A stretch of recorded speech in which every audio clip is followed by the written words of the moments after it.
that America's largest retailer has become the backdrop for some of the most disturbing incidents you've never heard. Tonight, we're diving deep into 11 spine-chilling encounters that happened inside Walmart stores across the country.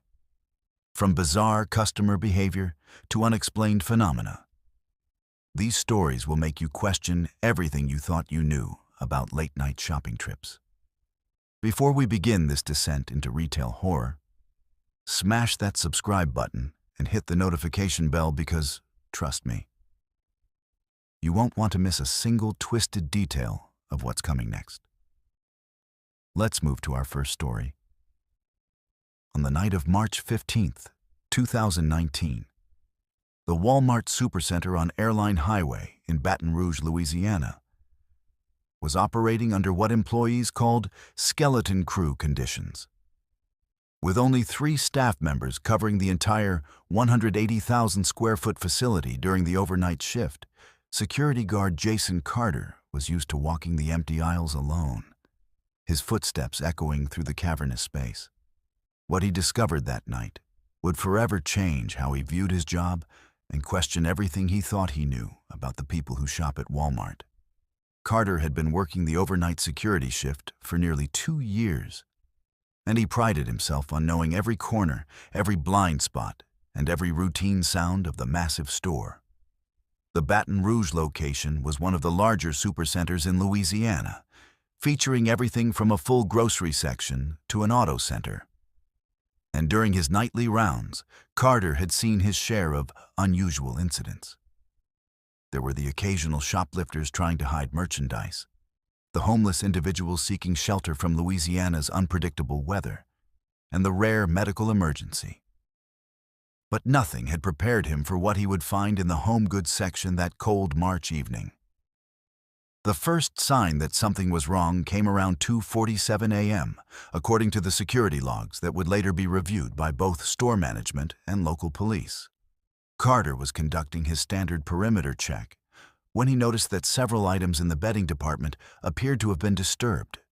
Comforters were pulled from shelves, pillows were scattered across the floor, and what appeared to be makeshift bedding arrangements had been created in the corner behind a display of discounted winter blankets.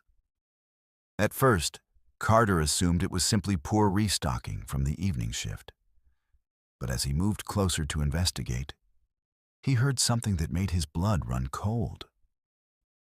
The sound of steady, rhythmic breathing coming from within the makeshift fort of blankets and pillows. Carter immediately reached for his radio to contact the overnight manager, Sarah Chen, who was working in the back office processing inventory reports. But before he could speak, a voice emerged from the pile of bedding, a voice that was surprisingly calm and conversational. "I was wondering when someone would finally find me," the voice said. And slowly, a middle-aged man emerged from what Carter would later describe as an elaborate nest made entirely of Walmart merchandise. The man appeared to be in his 40s, with graying hair and wearing what seemed to be multiple layers of clothing, all of which still had Walmart price tags attached. What followed was perhaps the most surreal conversation Carter had ever experienced during his time in security. The man, who identified himself only as David, explained that he had been living in the store for the past 3 days. Not hiding, he emphasized, but actually living there. He had established what he called a routine that involved moving between different sections of the store depending on the time of day and the staff schedules he had apparently memorized. During peak shopping hours, he would browse the aisles like a regular customer. During restocking periods, he would retreat to less busy areas like automotive or the garden center. And during the overnight hours, he would create sleeping arrangements in the home goods section using merchandise from the shelves. David's method was disturbingly sophisticated. He had been consuming food from the grocery section, carefully opening packages in a way that made them appear damaged rather than stolen, knowing the damaged goods would be written off rather than investigated. He had been using the restrooms for hygiene, and had even been doing laundry using the display models in the appliance section during the early morning hours when no staff were present in that area. Most disturbing of all, David had been studying the store's operations so intently that he knew which security cameras had blind spots, which staff members worked which shifts, and even which days certain departments received new inventory. As Carter listened to this explanation, a mixture of fascination and horror washed over him. Here was a man who had essentially turned a retail store into his personal living space, and he had done it so skillfully that he had gone undetected for 3 full days in one of the busiest stores in the area. David explained that he had lost his apartment 2 weeks prior due to job loss, and rather than seek help from social services or family, he had decided to conduct an experiment to see if it was possible to live undetected in a large retail establishment. He spoke about it with the detached tone of a researcher discussing laboratory findings. The conversation continued for nearly 20 minutes before Carter finally made the call to management and eventually to local police. During that time, David showed Carter around his makeshift living arrangement, pointing out the various modifications he had made to improve his comfort. He had created a system for charging his phone using the electronics department's display models. He had identified which areas of the store had the best acoustics for detecting approaching footsteps. He had even figured out the optimal times to access different areas based on the cleaning crew's schedule, which he had learned by simply observing for his first few hours in the store. When overnight manager Sarah Chen arrived at the scene, followed shortly by 2 officers from the Baton Rouge Police Department, David remained remarkably cooperative and calm. He made no attempt to flee or resist and actually seemed somewhat proud of his accomplishment. As the officers took his statement, David explained that he had no intention of stealing anything permanently. He viewed his actions as borrowing items that he would eventually pay for once he got back on his feet. He had kept meticulous mental notes of everything he had consumed or used, down to the number of paper towels he had taken from the restrooms. The police report, which was later obtained through public records requests, revealed additional disturbing details about David's 3-day residency.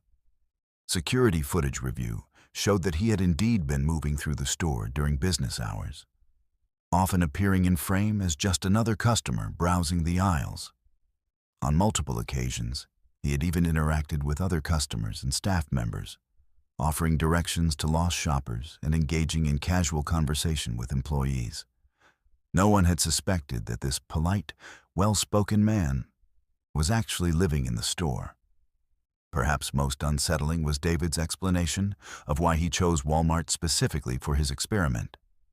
He had researched the store's layout online, studied customer traffic patterns by visiting during different times of day, and had even called the store multiple times asking about operating hours and services to better understand the daily routine.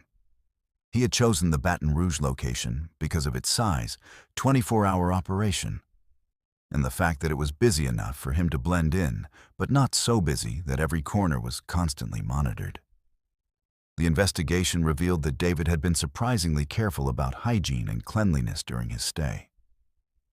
He had used store merchandise to maintain personal hygiene, but had done so in a way that minimized evidence of his presence. He had been disposing of waste properly, and had even been cleaning up after himself in the areas where he spent the most time. In many ways, he had been a model resident of the space he had claimed as his temporary home. David was ultimately charged with criminal trespass and theft, though the theft charges were relatively minor, given that most of the items he had consumed were damaged goods that would have been written off anyway. He was cooperative throughout the legal process and expressed what appeared to be genuine remorse for his actions. However, what disturbed both Carter and the responding officers was David's repeated assertion that his 3-day experiment had been successful and that he had proven it was possible. The incident led to significant changes in the store's overnight security procedures. Additional security cameras were installed in blind spots that David had identified, overnight staffing was increased, and new protocols were established for conducting more frequent and thorough overnight checks of all departments. Carter, who had initially felt pride in discovering the unusual situation, later admitted that the incident had left him feeling unsettled about the vulnerabilities in retail security and the lengths to which desperate people might go to survive. The most disturbing aspect of the entire incident, according to Carter's later interviews with local media, was not that David had managed to live in the store undetected, but how normal and rational he had seemed throughout the entire encounter. This wasn't the behavior of someone experiencing a mental health crisis or someone acting irrationally out of desperation. This was someone who had methodically planned and executed a complex scheme to live rent-free in a retail establishment. And he had done it with a level of sophistication that suggested he could potentially do it again, perhaps even more successfully, with the experience he had gained. Let's move to our second story. The summer heat in Phoenix, Arizona, can be unbearable, and on the evening of August 12, 2020, Emily Parker was grateful for the air-conditioned relief of the Walmart Supercenter on 51st Avenue. What started as a routine grocery run after her evening shift at a local medical clinic would turn into one of the most terrifying experiences of her life, an encounter that would leave her questioning her own sanity and afraid to shop alone ever again. Emily had always been a practical, no-nonsense person. As a medical administrative assistant, she was used to dealing with facts, schedules, and logical sequences of events. She prided herself on being observant and detail-oriented, qualities that served her well in her professional life. But nothing in her experience had prepared her for what would unfold during what should have been a simple 30-minute shopping trip that Thursday evening around 7:30 p.m. The first thing Emily noticed was how unusually quiet the store seemed for an early evening in August. Typically, the Phoenix location would be bustling with families doing their weekly shopping. But tonight felt different. The aisles seemed longer, the fluorescent lights appeared harsher, and there was an odd quality to the ambient sound that she couldn't quite place. She grabbed a shopping cart and began her usual route through the store, starting with the produce section before moving on to the dairy and frozen foods. It was a pattern she had followed dozens of times before, efficient and methodical. As Emily made her way through the produce section, selecting tomatoes and checking the ripeness of avocados, she became aware of another shopper in her peripheral vision.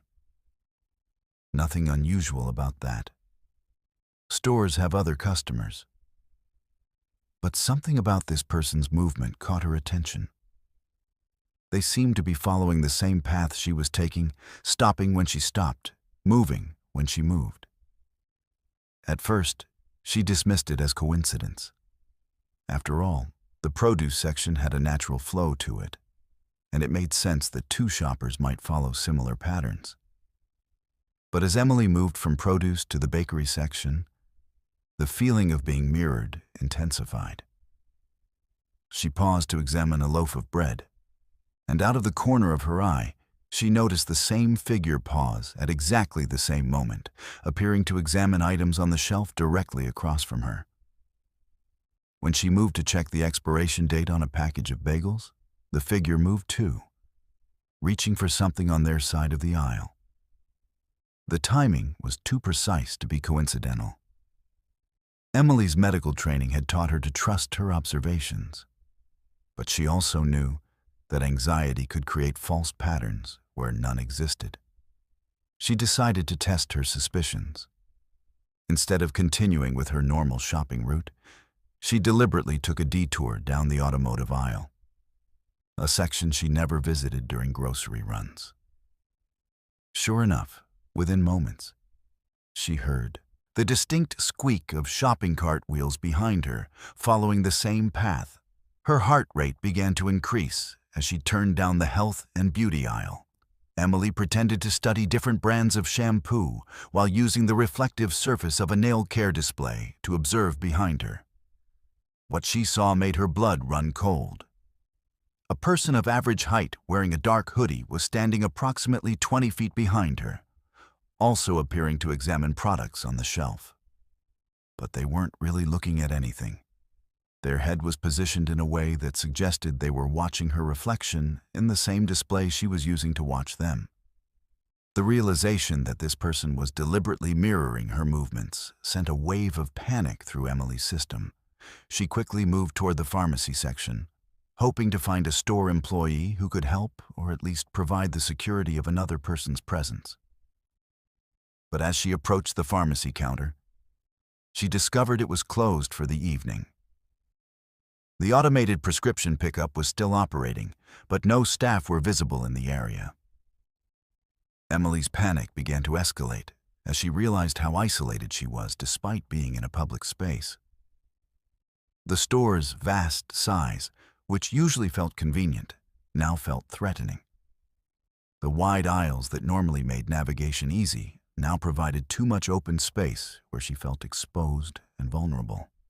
She decided to head toward the front of the store where the checkout lanes were located, reasoning that there would be more staff and other customers in that area. As she made her way toward the front of the store, Emily noticed that her follower was maintaining the same distance, always staying just far enough away to avoid direct confrontation, but close enough to keep her in sight. The person's movements had an eerie quality. They seemed to anticipate her direction changes before she made them, as if they had been studying her shopping patterns for longer than just this evening. When Emily reached the main aisle that ran along the front of the store, she encountered another shopper, an elderly man with a full cart who was clearly engaged in serious grocery shopping. Feeling a momentary sense of relief at the presence of another normal customer, Emily slowed her pace and pretended to check her shopping list. She watched carefully to see if her follower would continue their pattern with another person present. To her horror, the hooded figure adjusted their behavior in response to the presence of the elderly man, but didn't abandon their surveillance. Instead, they began browsing items in the nearby dollar section, maintaining a position where they could observe Emily while appearing to be a normal customer to anyone else in the area. The sophistication of this adjustment terrified Emily more than the initial following behavior had. Emily realized that she needed to do something decisive. She couldn't continue shopping with this person, tracking her every movement, and she was becoming increasingly concerned about what would happen when she left the store and went to the parking lot. She decided to approach the customer service desk, which was still staffed despite the relatively late hour.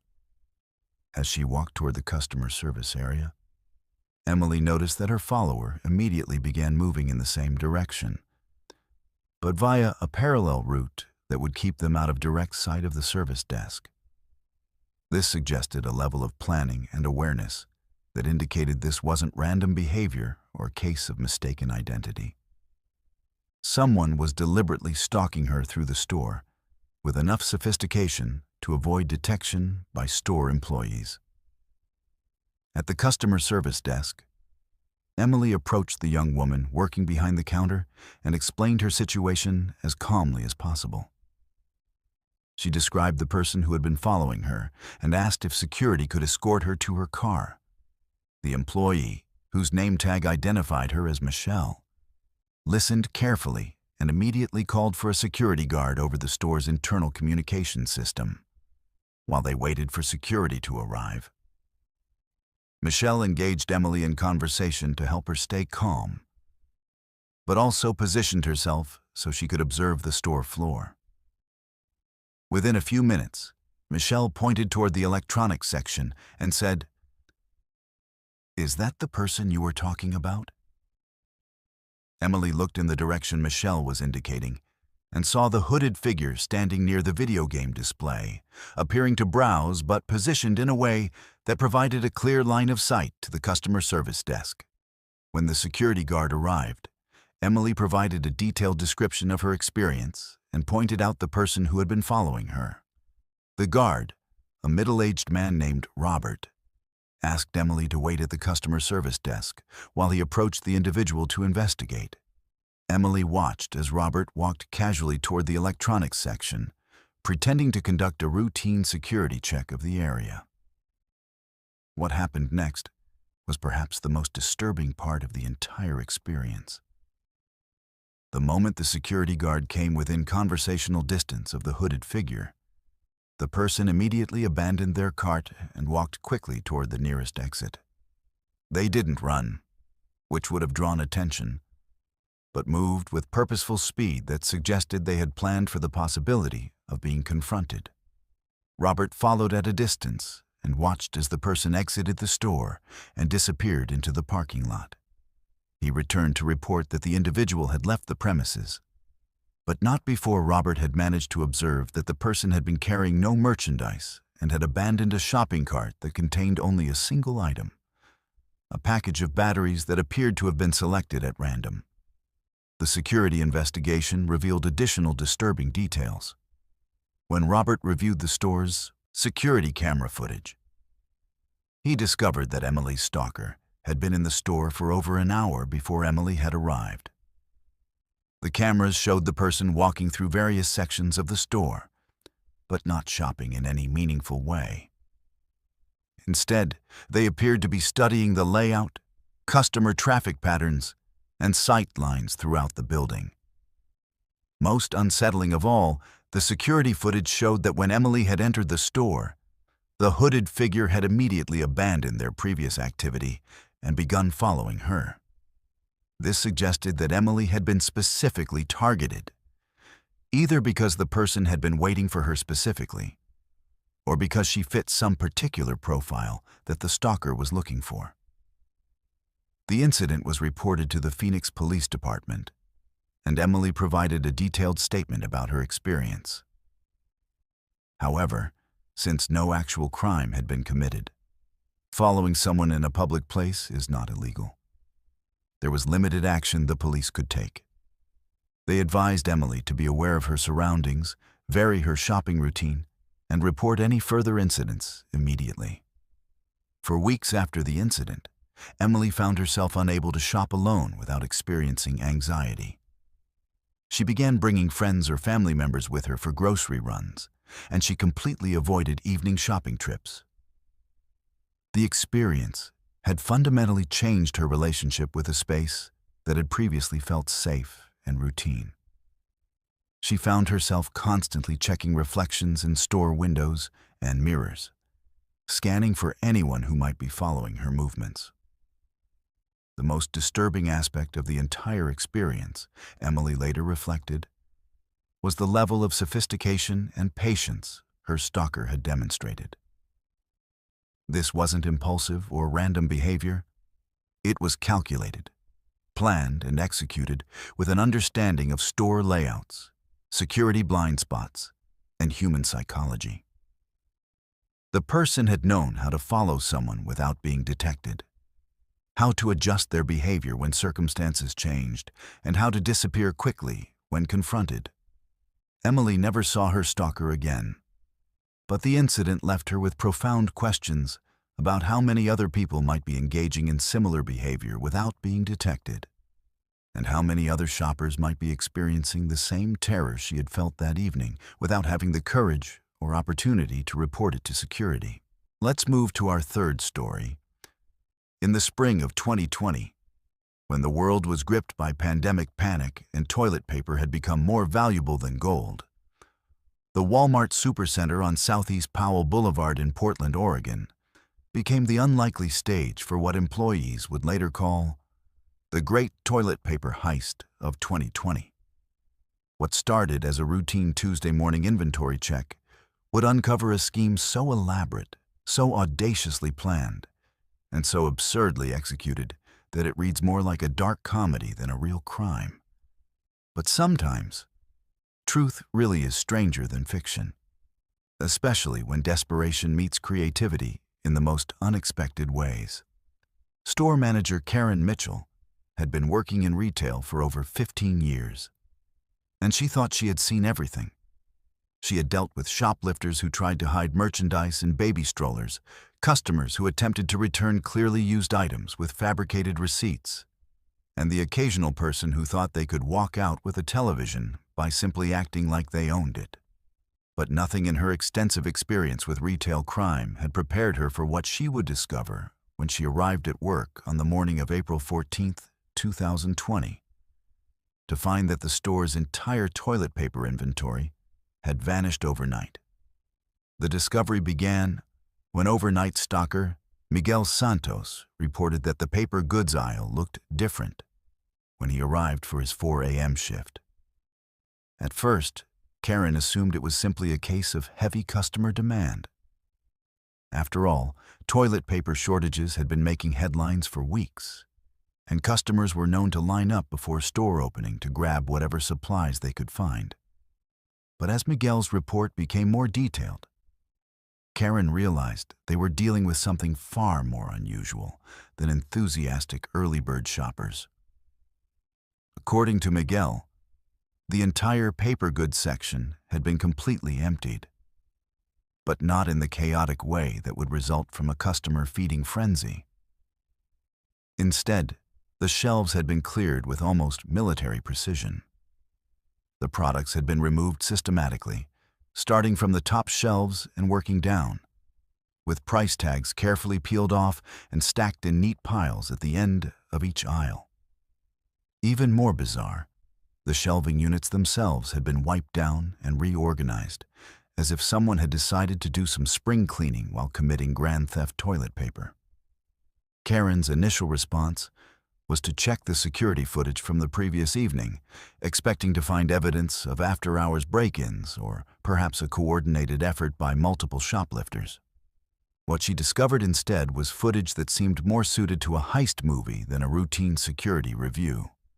The cameras had captured a group of 4 individuals, all wearing matching Walmart employee vests and name tags, who had entered the store around 11 p.m. through the employee entrance, using what appeared to be legitimate access cards. The fake employees moved through the store with the confidence and efficiency of people who belonged there. They had shopping carts, hand trucks, and even a small motorized pallet jack that they used to transport massive quantities of toilet paper from the storage areas to a loading dock at the rear of the building. What made their performance even more convincing was their attention to detail. They followed proper safety protocols, wore the required personal protective equipment, and even took scheduled breaks in the employee break room. The security footage revealed that the group had spent nearly 6 hours in the store, from 11 p.m. to almost 5 a.m., systematically removing every single package of toilet paper, paper towels, and facial tissues from both the sales floor and the storage areas. They had loaded everything into a large truck that was parked at the loading dock, a truck that bore the logo and branding of a legitimate paper goods distributor that regularly made deliveries to Walmart stores throughout the region. As Karen continued her investigation, she discovered that the scheme's sophistication extended far beyond simply wearing fake uniforms and using a convincing truck. The perpetrators had somehow obtained legitimate employee ID cards that allowed them access to the building's employee entrance and loading dock. They had also acquired genuine Walmart inventory scanners, which they used to properly process each item they removed, creating what appeared to be legitimate transfer records in the store's computer system. The fake transfer records showed that all the toilet paper had been relocated to other Walmart stores in the region due to inventory rebalancing requirements. The paperwork was so professional and detailed that it included proper authorization codes, manager signatures that looked authentic, and even transportation manifests that matched the truck's supposed delivery schedule. Someone had clearly done extensive research into Walmart's internal procedures and documentation requirements. Karen's growing amazement at the audacity of the scheme was matched by her professional admiration for its execution. The thieves had not only stolen thousands of dollars worth of merchandise, but they had done it in a way that initially made the theft look like a routine internal transfer. If Miguel hadn't noticed that the shelves looked different, the theft might have gone undetected for days, giving the perpetrators time to sell their stolen goods and disappear. The investigation took an even more absurd turn when Karen discovered that the fake employees had actually improved certain aspects of the store's organization during their criminal activities.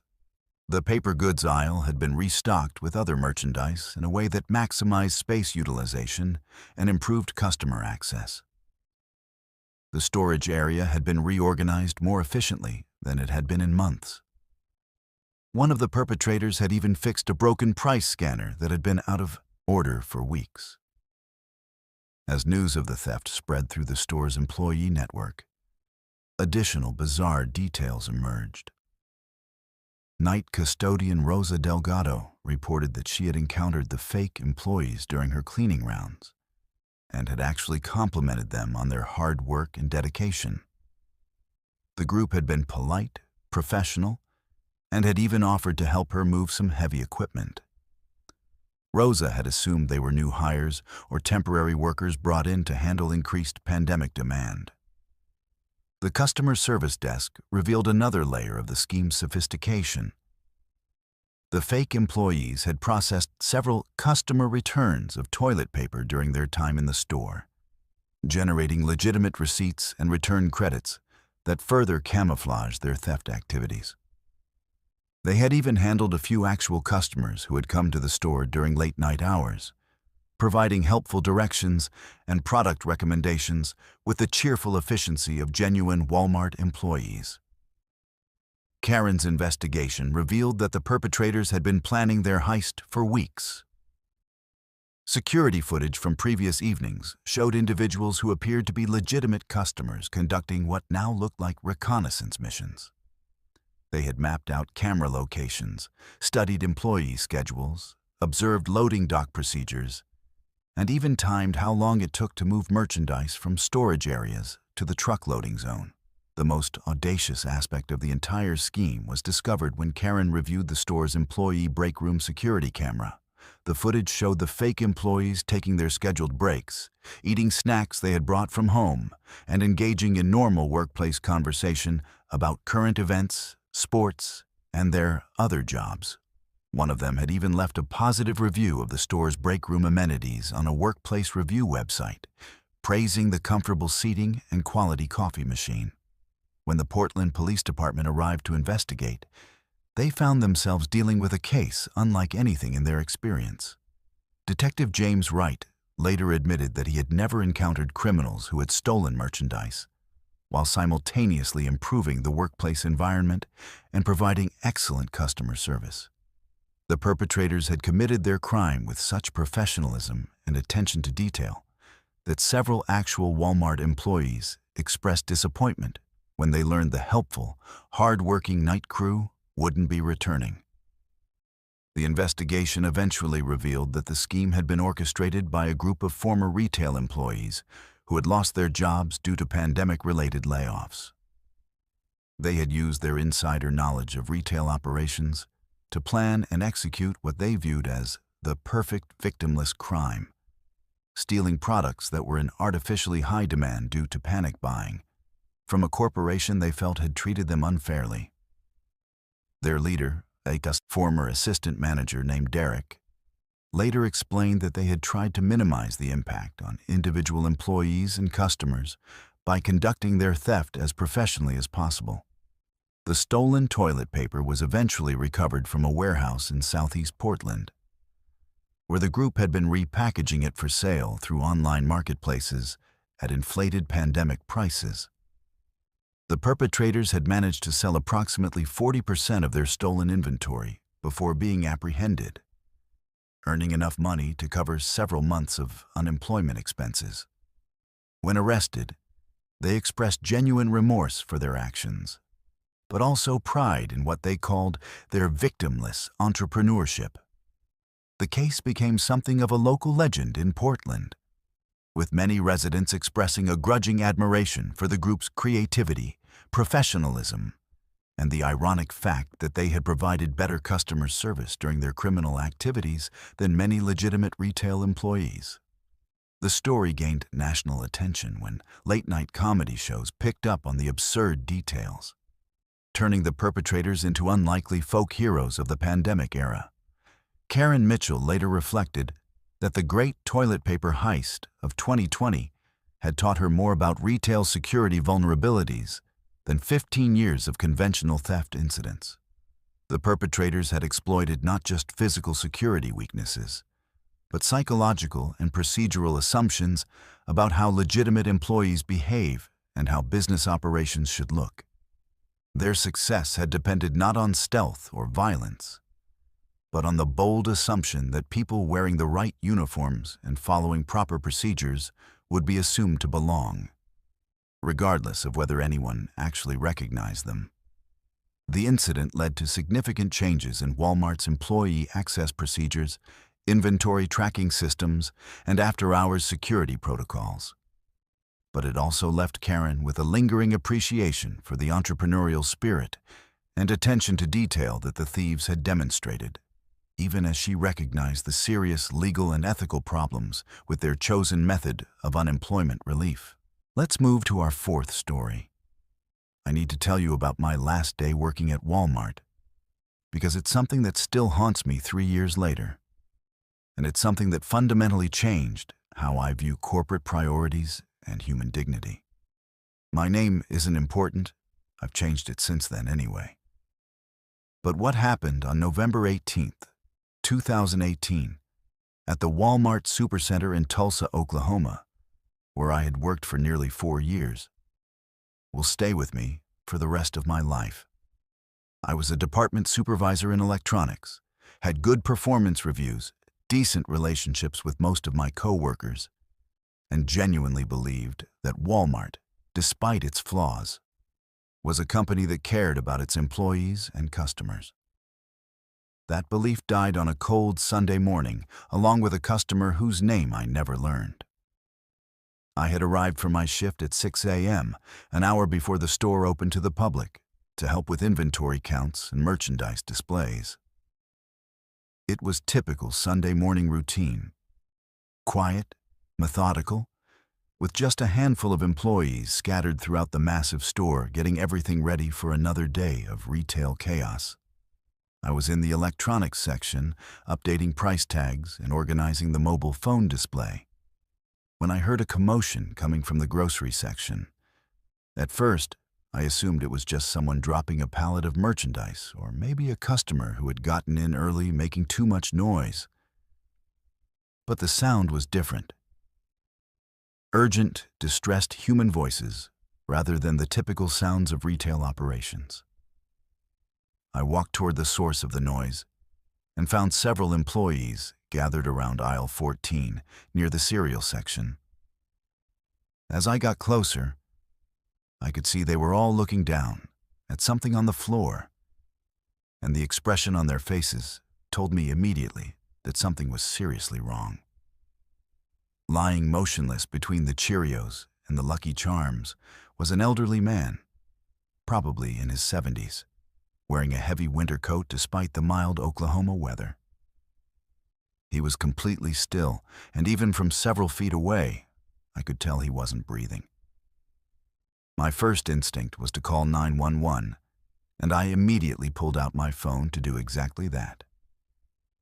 But before I could dial, Assistant Manager Rebecca Torres appeared and firmly told me to put my phone away. She said that protocol required all emergency situations to be handled through management channels, and that she would take care of notifying the appropriate authorities. I reluctantly complied, assuming that she knew procedures better than I did and that help would be on the way within minutes. Rebecca quickly dispersed the gathered employees, sending everyone back to their departments with strict instructions not to discuss what they had seen with anyone, including other employees. She told us that the situation was under control and that we should continue with our normal opening procedures. I returned to electronics, but I couldn't concentrate on price tags and phone displays knowing that there was a dead man lying in the cereal aisle while we pretended nothing had happened. After about 20 minutes, with no sign of paramedics or police, I approached Rebecca to ask about the status of emergency services. Her response chilled me to the bone. She explained that she had contacted the store manager, district manager, and corporate loss prevention before calling 911 because we need to understand the liability implications and media exposure risks before involving outside agencies. She assured me that emergency services had been notified, but that they were taking their time responding because the situation isn't time-sensitive anymore. I couldn't believe what I was hearing. A human being had died in our store, and management's primary concern was liability and media exposure. I asked Rebecca directly whether the man had been dead when we found him, or if there was any possibility he could have been saved if we had called for help immediately. Her response was to remind me that I wasn't qualified to make medical determinations and that speculating about such matters could create legal problems for the company. As the morning progressed and the store opened to customers, the situation became even more surreal. The elderly man's body remained in aisle 14, but it had been covered with a tarp and surrounded by wet floor signs to keep customers away from the area. Shoppers were being directed around the cordoned-off section, with employees explaining that there was a maintenance issue that required temporary closure of that aisle. I watched in horror as families with children walked past, completely unaware that they were shopping just feet away from a covered corpse. The paramedics finally arrived nearly 2 hours after we had discovered the body, followed by police officers who seemed frustrated by the delay in notification. I overheard one of the officers questioning Rebecca about why there had been such a long gap between the discovery and the emergency call. Rebecca's explanation involved a lot of corporate jargon about following proper procedures and ensuring accurate information. But it was clear that the officers weren't buying it. During the investigation, I learned more details about what had happened. The elderly man, whose name was Charles Patterson, had apparently suffered a heart attack while shopping early Sunday morning. Based on the position of his body and the scattered groceries around him, it appeared that he had been reaching for something on a high shelf when he collapsed. Security footage showed that he had been lying in that aisle for at least 30 minutes before the first employee discovered him. The most heartbreaking part of the story came when Mr. Patterson's daughter arrived at the store. She had been worried when her father didn't return from his weekly grocery shopping trip and had called the store looking for him. The daughter, whose name was Susan, was devastated not just by her father's death, but by the way the situation had been handled. She couldn't understand why the store had prioritized corporate procedures over her father's dignity, or why customers had been allowed to continue shopping around his covered body. In the days following the incident, I struggled with my conscience about what I had witnessed. I knew that the delay in calling emergency services hadn't ultimately changed the outcome. Mr. Patterson was clearly beyond help when we found him. But the callousness of the corporate response, the prioritization of liability concerns over human dignity, and the way customers had been kept in the dark about what was happening in their midst, bothered me profoundly. I tried to discuss my concerns with other employees, but I quickly discovered that management had made it clear that talking about the incident could result in disciplinary action or termination. Several co-workers confided that they shared my discomfort with how the situation had been handled, but they were afraid to speak up because they needed their jobs. The message from corporate was clear. Protecting the company's interests was more important than addressing employees' moral concerns.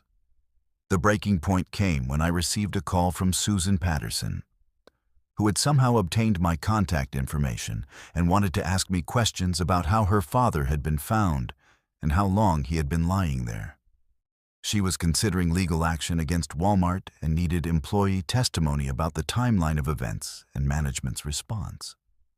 I wanted to help her, but I was also terrified of losing my job and facing potential legal retaliation from Walmart's legal department. After several sleepless nights, I made the decision to provide Susan with a detailed account of everything I had witnessed.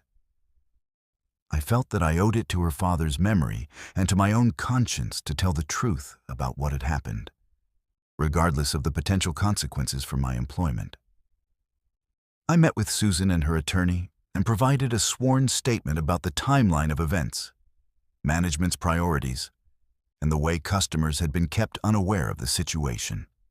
The legal proceedings that followed were lengthy and complex, involving multiple depositions, document reviews, and negotiations between attorneys. Walmart's legal team worked aggressively to minimize the company's liability and to discredit employee testimony about the incident. I was subjected to intense questioning about my motivations for coming forward, my relationship with management, and my understanding of corporate policies and procedures.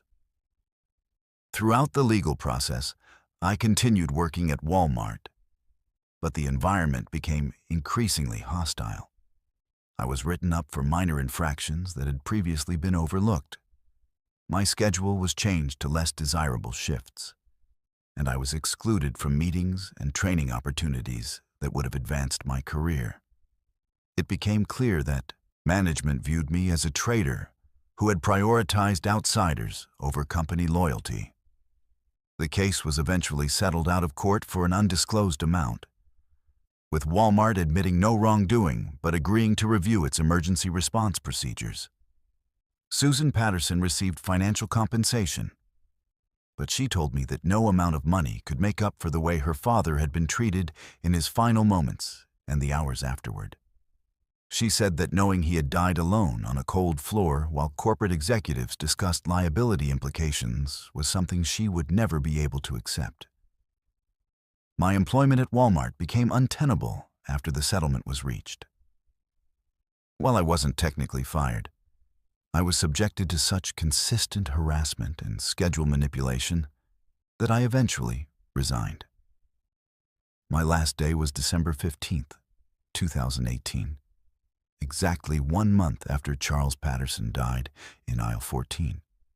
I cleaned out my locker, turned in my name badge, and walked out of that store knowing that I would never work in retail again.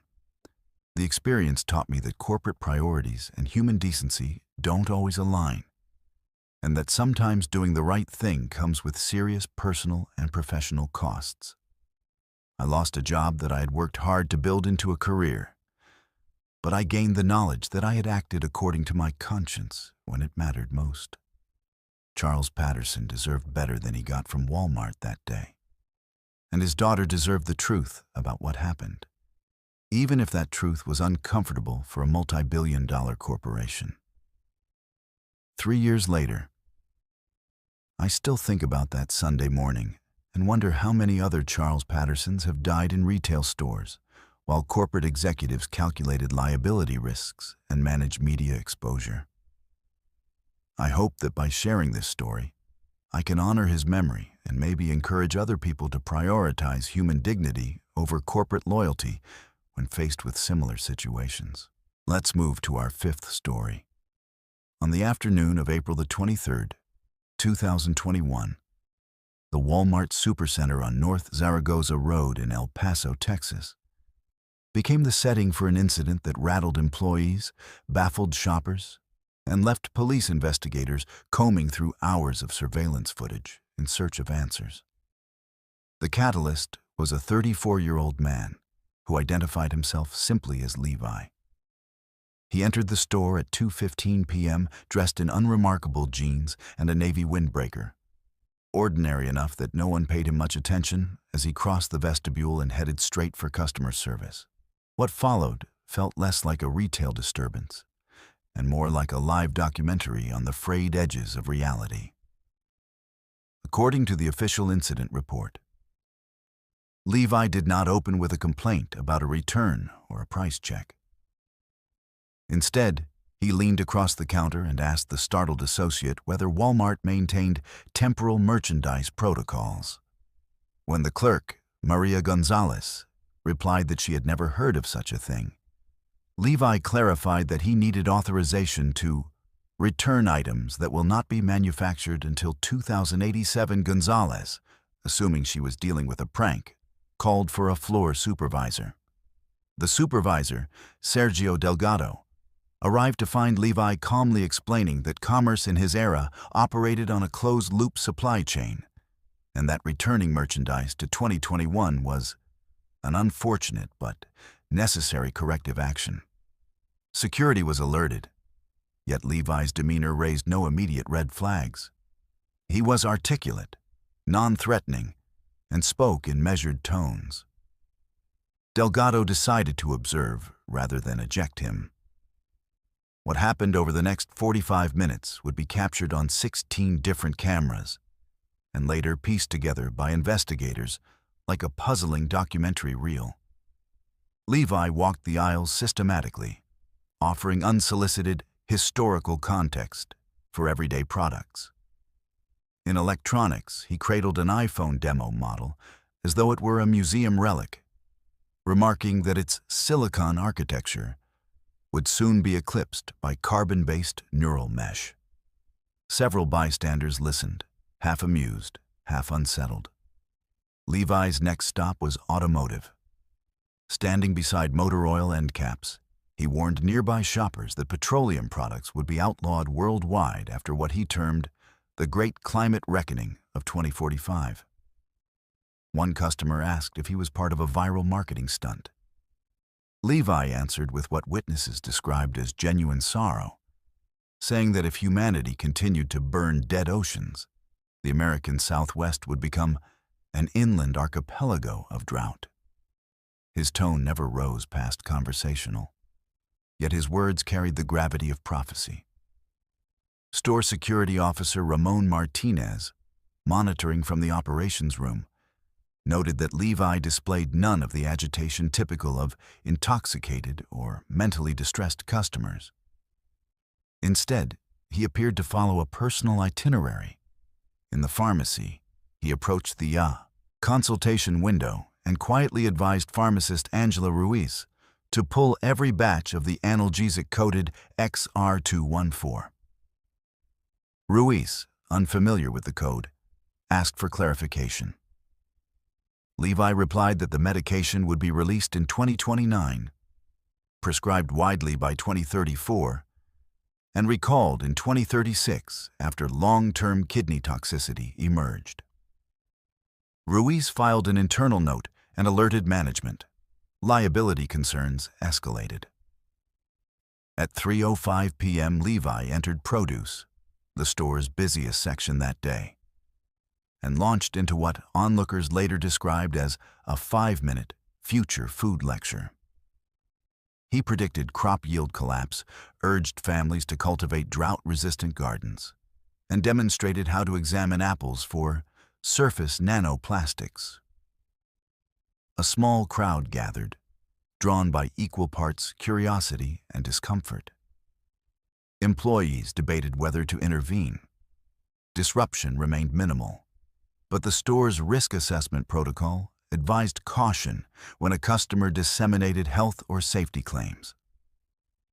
Documentary-style reconstruction of Levi's path revealed meticulous avoidance of staff attempts to corral him. When 2 plainclothes loss prevention associates shadowed him near housewares, he adjusted course through seasonal aisles, keeping interactions public and non-confrontational. Investigators would later remark on his spatial awareness. He seemed to know camera blind spots and exit routes instinctively, yet he never attempted to flee. The situation shifted at 3:27 p.m., when Levi paused in front of a clearance rack of children's clothing and addressed an 8-year-old boy about synthetic fiber biohazards. The child's mother complained to management, prompting Assistant Manager Deanna Kim to make direct contact. Kim approached Levi, introduced herself, and asked if he needed medical assistance. Surveillance audio captured Levi's reply. "I need humanity's assistance, but the window is closing." He surrendered no personal identification beyond the name Levi, offered no hostile gestures, and complied when Kim asked him to wait near the Vision Center for authorities who could better address temporal concerns. El Paso police officers arrived at 3:41 p.m. Body cam footage later released under Freedom of Information requests shows a calm interaction. Levi answered standard questions, stating he had no weapons, no contraband, and no intention of theft or violence. When asked for ID, he produced none, claiming personal documentation was substrate encoded at the quantum level. Officers performed a cursory pat-down, found only a pocket notebook filled with indecipherable symbols, and escorted him to a patrol car without incident. The entire apprehension lasted under 5 minutes. Levi did not resist. The post-incident timeline features 4 threads that make this case linger in local folklore. 1. Medical evaluation. Levi underwent psychiatric assessment at University Medical Center of El Paso. Reports indicate he was lucid, cooperative, and passed a standard toxicology screen. A provisional diagnosis of delusional disorder was considered, yet physicians noted an absence of disorganization or cognitive impairment.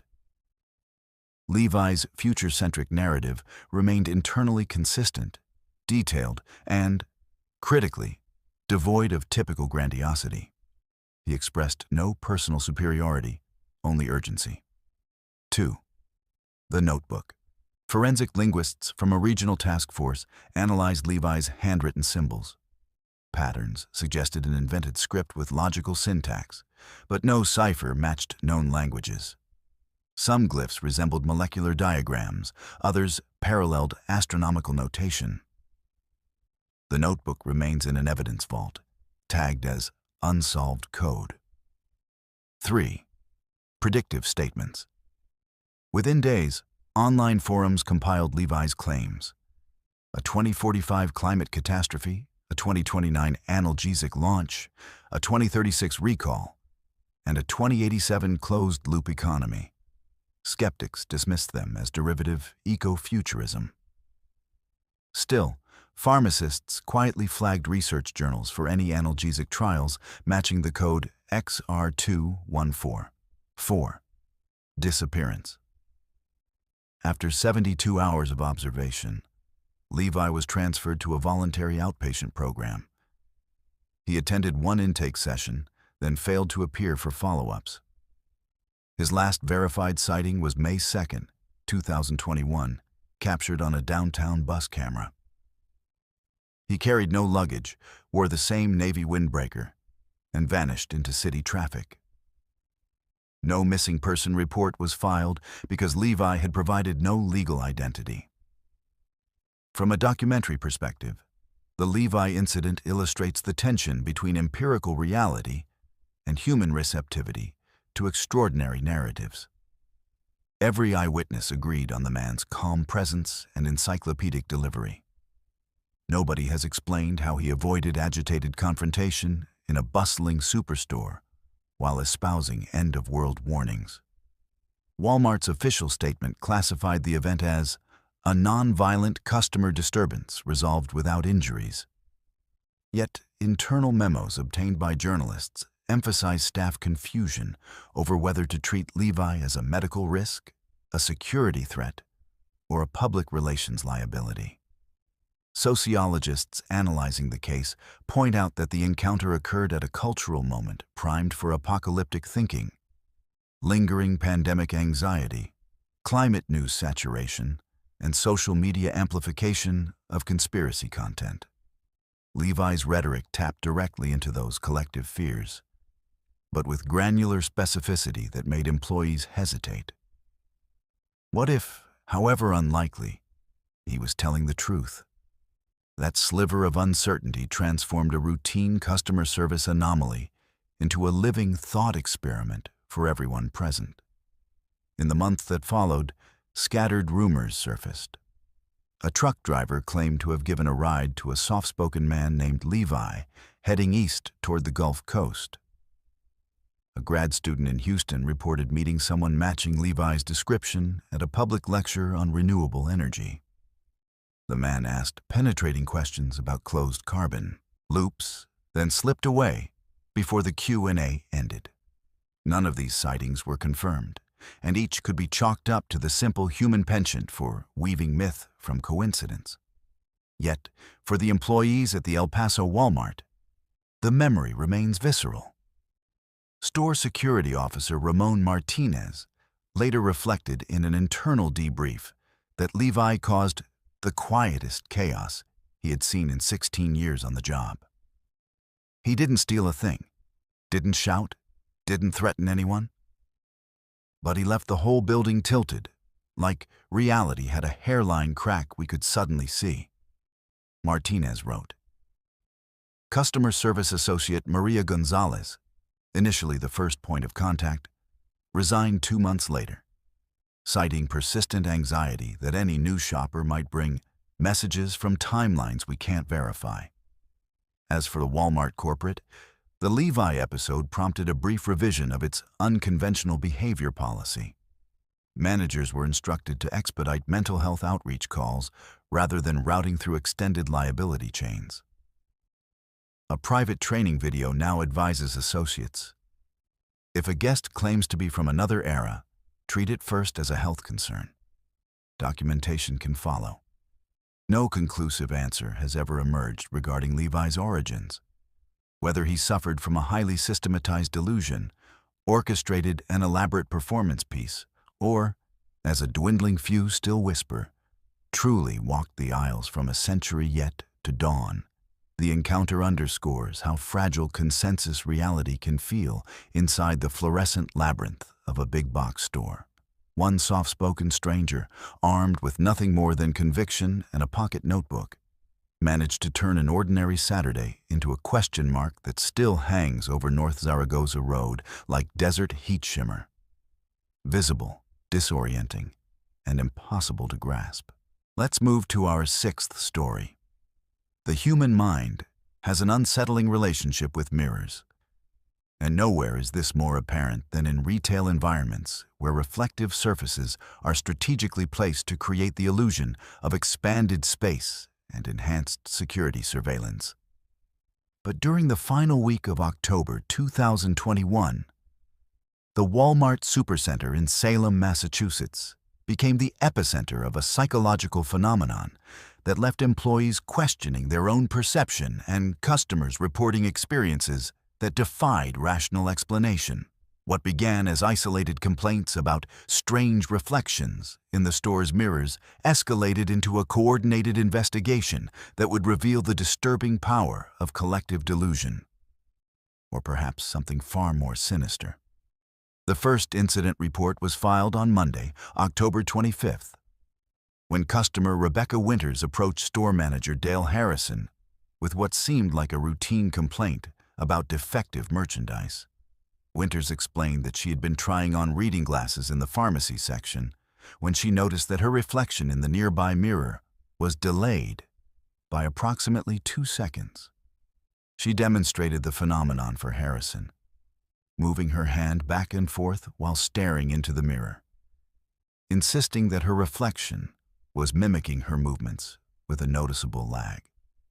Harrison observed the demonstration and saw nothing unusual, prompting him to assume that Winters was either mistaken or possibly experiencing some form of medical issue affecting her perception. However, Winters was not easily dismissed. She was a retired physics teacher from nearby Danvers, articulate and methodical in her observations. She had timed the delay using her smartphone's stopwatch function and claimed it was consistent across multiple tests. When Harrison suggested that lighting conditions or viewing angle might be creating an optical illusion, Winters invited him to stand in the exact same position and observe for himself. Reluctantly, Harrison complied, spending several minutes moving his hand in front of the mirror while Winters watched. He saw nothing abnormal, but Winters insisted that from her perspective, his reflection was exhibiting the same 2-second delay she had experienced. The incident might have been dismissed as an isolated case of perceptual confusion. But Tuesday brought 3 additional reports of mirror anomalies from completely different sections of the store.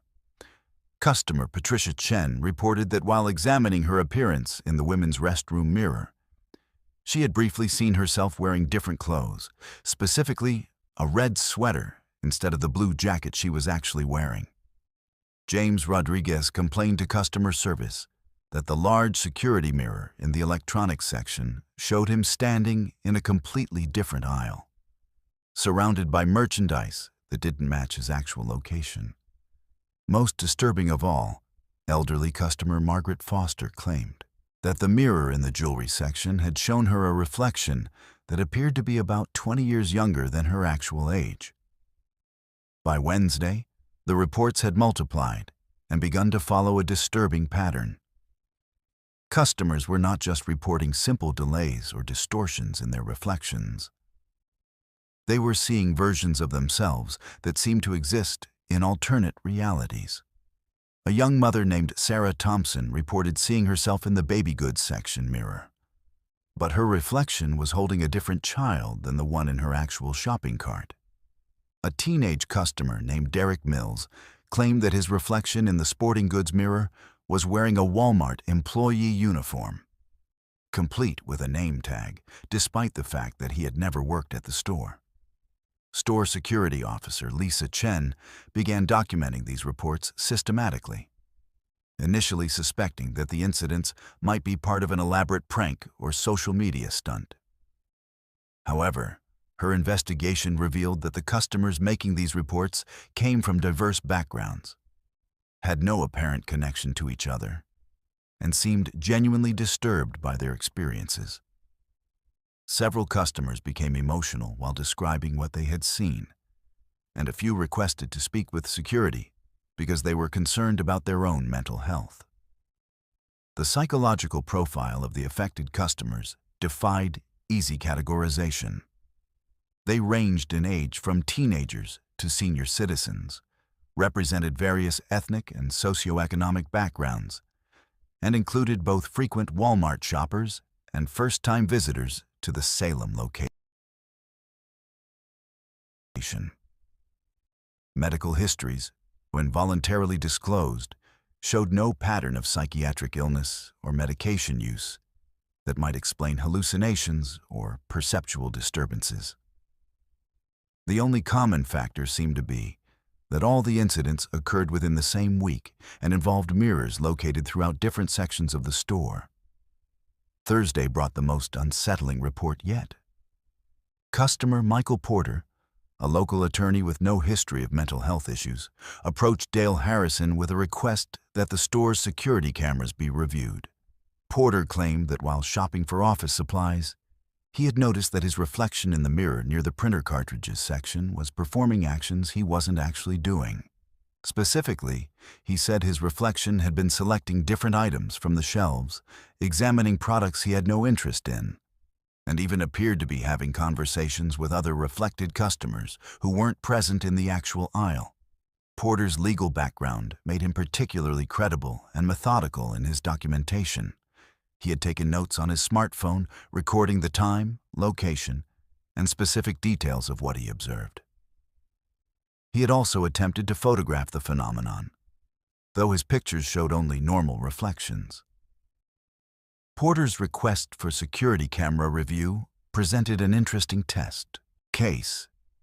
If his claims were accurate, the cameras positioned to monitor the supply aisle should have recorded him standing motionless while staring at the mirror, even as his reflection allegedly engaged in complex behaviors. The security camera review yielded results that were both reassuring and deeply troubling. The footage clearly showed Porter standing in front of the mirror for approximately 8 minutes, occasionally moving his hand or adjusting his position, but never engaging in the elaborate behaviors he claimed to have seen in his reflection. However, the camera angle that should have captured the mirror's surface was obscured by a promotional display that had been installed earlier that week. This meant that while Porter's actual movements were recorded, there was no visual record of what the mirror itself had been displaying. By Friday, the number of reported mirror anomalies had reached 15. And Dale Harrison found himself facing a situation unlike anything in his 20-year retail management career. The reports were becoming more elaborate and disturbing. Customers claimed to see reflections of themselves shopping with different family members, working in different careers, or living in entirely different time periods. One particularly disturbing report came from a customer who claimed her reflection showed her as a young child, complete with memories of conversations and experiences from decades earlier. Harrison decided to conduct his own investigation, spending extended periods observing each of the mirrors that had been mentioned in customer reports. He found nothing unusual about the mirrors themselves. They appeared to be standard retail security and convenience mirrors, properly installed and maintained. The lighting in each area was normal, and there were no obvious environmental factors that might create optical illusions or perceptual disturbances. However, Harrison's investigation did reveal one previously unnoticed detail. All of the affected mirrors had been cleaned and recoated during the previous weekend as part of a routine maintenance schedule. The work had been performed by a contracted cleaning service that Walmart had used for several years without incident. Harrison contacted the service supervisor and learned that the crew had used a new cleaning solution that was supposed to provide enhanced clarity and anti-fog properties. The supervisor assured Harrison that the product was completely safe and had been used successfully at dozens of other retail locations. The weekend brought a temporary respite from mirror reports, possibly because customer traffic was heavier and people were less likely to spend extended periods staring at their reflections. However, the following Monday saw a resurgence of incidents, and this time they included reports from store employees who had previously been skeptical of customer claims. Cashier Amanda Rodriguez reported seeing her reflection continuing to scan items and interact with customers even when she was on break and standing away from her register. Stock clerk Tony Hernandez claimed that his reflection in the loading dock mirror appeared to be unloading completely different merchandise than what he was actually handling. The employee reports were particularly significant because they came from people who were familiar with the store environment and had no apparent motivation to fabricate experiences. These employees were also trained observers who were accustomed to monitoring their surroundings for security and safety purposes. Their reports added credibility to the customer complaints and suggested that whatever was happening was not simply a matter of suggestible shoppers being influenced by social media or local rumors. Harrison's growing concern about the situation led him to contact Walmart's Corporate Risk Management Department, which dispatched a team of specialists to investigate the phenomenon. The team included a facilities engineer, a security consultant, and a behavioral psychologist who specialized in retail environments. Their investigation focused on identifying any environmental factors that might be creating the reported experiences, including electromagnetic interference, lighting frequencies, air quality issues, or acoustic anomalies. The investigation revealed several interesting findings, though none provided a complete explanation for the reported phenomena. The new cleaning solution contained a chemical compound that could theoretically create subtle optical effects under certain lighting conditions. But controlled tests failed to reproduce the complex behaviors described by customers and employees. Air quality measurements were normal, ruling out the possibility that chemical vapors were causing hallucinations. Electromagnetic readings showed elevated levels near certain mirrors, but not significantly higher than those found in any modern retail environment with extensive electronic systems.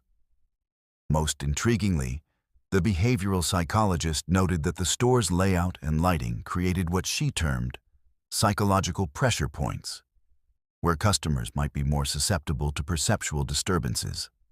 The combination of fluorescent lighting, reflective surfaces, Wide aisles and constant background noise could potentially create a mild dissociative state in some individuals, making them more likely to experience unusual perceptions or false memories.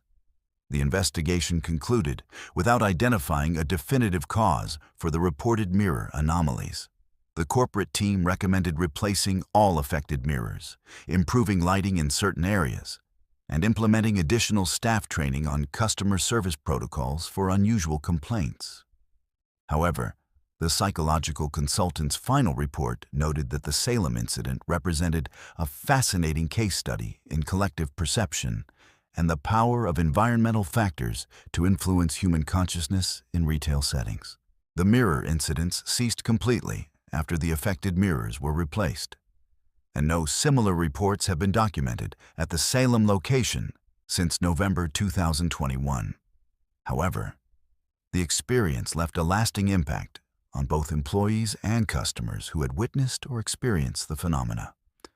Several customers reported that they continued to feel uneasy around mirrors in other retail environments, and some store employees admitted to avoiding certain areas of the store during their shifts. The Salem mirror incidents remain unexplained, existing in the uncomfortable space between rational explanation and inexplicable experience that characterizes the most disturbing retail encounters. Whether the result of environmental factors, collective suggestion, or something more mysterious, they serve as a reminder that even the most mundane commercial spaces can become theaters for experiences that challenge our understanding of perception and reality. Let's move to our seventh story. This is security footage timestamp 234712, December 18th, 2020, Walmart Supercenter, North Main Street, Roswell, New Mexico. What you're about to see was captured on the store's internal surveillance system and later leaked by a former employee who claimed the footage was being suppressed by corporate management. The incident involves customer identification number 4471, later identified as Maria Santos, a 28-year-old local resident with no prior history of unusual behavior or mental health issues. The footage quality is standard definition, typical of retail security cameras, with occasional digital artifacts and pixelation that some viewers have mistakenly interpreted as evidence of tampering. However, independent analysis by digital forensics experts has confirmed the authenticity of the recording.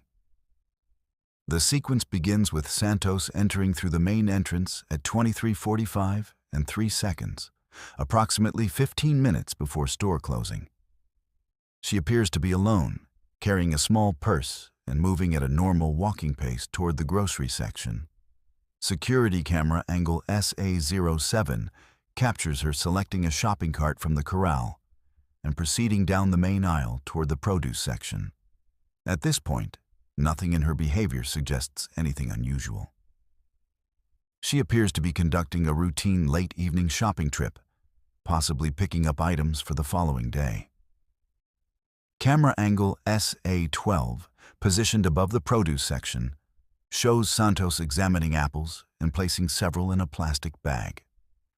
The timestamp reads 23:46:41 when the first anomaly occurs. Santos appears to pause mid-motion, her hand extended toward the apple display, and remains completely motionless for exactly 47 seconds. During this period, she doesn't respond to other customers walking past her, doesn't blink, and maintains the same physical position without any visible movement. The footage shows her in perfect stillness, as if someone had pressed a pause button on her personal timeline, while the rest of the world continued around her. At timestamp 23:47:28, Santos suddenly resumes normal motion, continuing to select apples as if nothing had happened. She shows no awareness of the prolonged pause and proceeds to the banana display with normal shopping behavior. However, camera angle SA15, which covers the adjacent organic produce section, captures something that forensic analysts have been unable to explain. While Santos is clearly visible at the banana display in camera SA12, camera SA15 simultaneously shows what appears to be the same woman examining organic vegetables approximately 30 feet away. The dual appearance continues for 3 minutes and 17 seconds. Both figures move independently, select different items, and display distinct body language and shopping patterns. The Santos at the banana display moves deliberately and efficiently, while the figure in the organic section appears more hesitant, frequently pausing to read labels and compare products. Neither figure acknowledges the other's presence, despite being within clear sight lines of each other. Camera angle SA18, positioned at the dairy section, captures the next phase of the incident at timestamp 23:51:02. Santos approaches the milk refrigerators, but instead of opening a door to select products, she walks directly through the closed glass door as if it were open air. The footage clearly shows her passing through the solid glass barrier without any visible contact or resistance. She proceeds to select items from inside the refrigerated unit while standing among the milk cartons and dairy products. From this interior position, she appears to be shopping normally, reaching for items and examining expiration dates. Meanwhile, security camera SA21 shows the same woman simultaneously present at the frozen food section, where she appears to be having an animated conversation with someone who is not visible on the surveillance footage. Audio pickup from the nearest microphone captures fragments of what sounds like a phone conversation. But analysis reveals that Santos is not holding any communication device. The conversation includes phrases like, "Yes, I can see them now," and "The selection is much better than we expected." But no responding voice is captured on any audio channel. The most disturbing segment of the footage begins at timestamp 23:54:33, when multiple camera angles show Santos in 4 different locations simultaneously. Camera SA07 shows her back at the entrance, apparently entering the store again. Camera SA12 maintains visual contact with her in the produce section, where she appears to be restocking the apple display rather than shopping from it. Camera SA18 continues to show her inside the dairy refrigerator, now apparently rearranging products on the shelves. Camera SA25, covering the pharmacy area, captures her standing at the prescription pickup counter, engaged in what appears to be a transaction with the overnight pharmacist. Independent verification with pharmacy records later confirmed that no prescriptions were processed for Maria Santos on December 18, 2020, and the overnight pharmacist, when interviewed, had no memory of any customer interactions during the time frame shown in the footage. Security logs indicate that the pharmacy section was closed and secured during the incident, making any customer interaction impossible. At timestamp 23:57:15, all camera feeds simultaneously lose visual contact with Santos in every location. The figures don't exit the frame or move out of camera range. They simply vanish between one frame and the next. Enhanced frame-by-frame analysis shows Santos clearly present in frame 23:57:14 across all 4 camera angles, and completely absent in frame 23:57:15. There is no motion blur, fade effect, or transitional imagery that would suggest normal movement or departure. The aftermath of the incident was captured by camera SA03, positioned at the customer service desk. At timestamp 00247, Santos approaches the counter carrying a shopping cart full of merchandise. She proceeds through a normal checkout process with overnight cashier Dennis Kim, who later confirmed the transaction and described Santos as a pleasant, ordinary customer. The receipt, which was retained as evidence, shows the purchase of items that match the products seen being selected across the various camera angles: apples, bananas, organic vegetables, milk, and frozen foods. Kim's interview revealed additional disturbing details. He reported that Santos mentioned being impressed with the store's new layout and complimented the efficiency of the multiple shopping zones.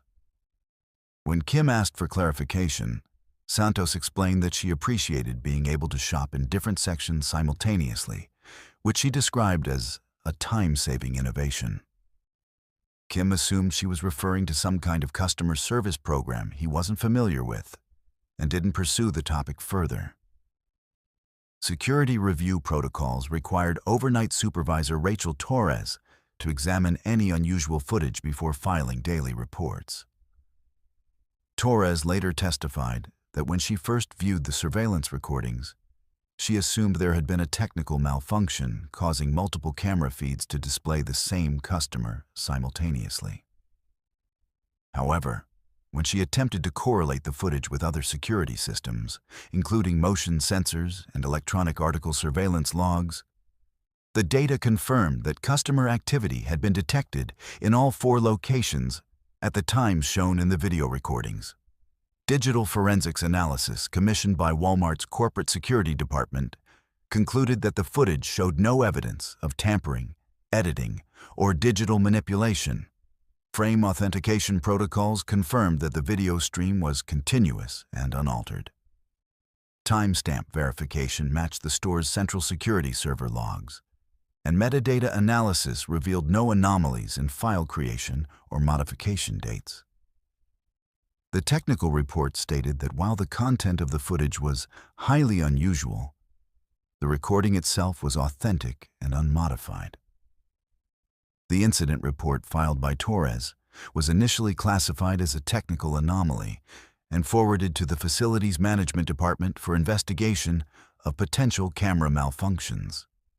However, when technicians conducted comprehensive testing of all surveillance equipment, they found no hardware issues, software glitches, or system errors that could account for the recorded anomalies. All cameras were functioning within normal parameters, and test recordings showed no duplication or multi-location imaging effects. Corporate security escalated the incident to Walmart's Loss Prevention Investigation Unit, which conducted extensive background checks on Maria Santos.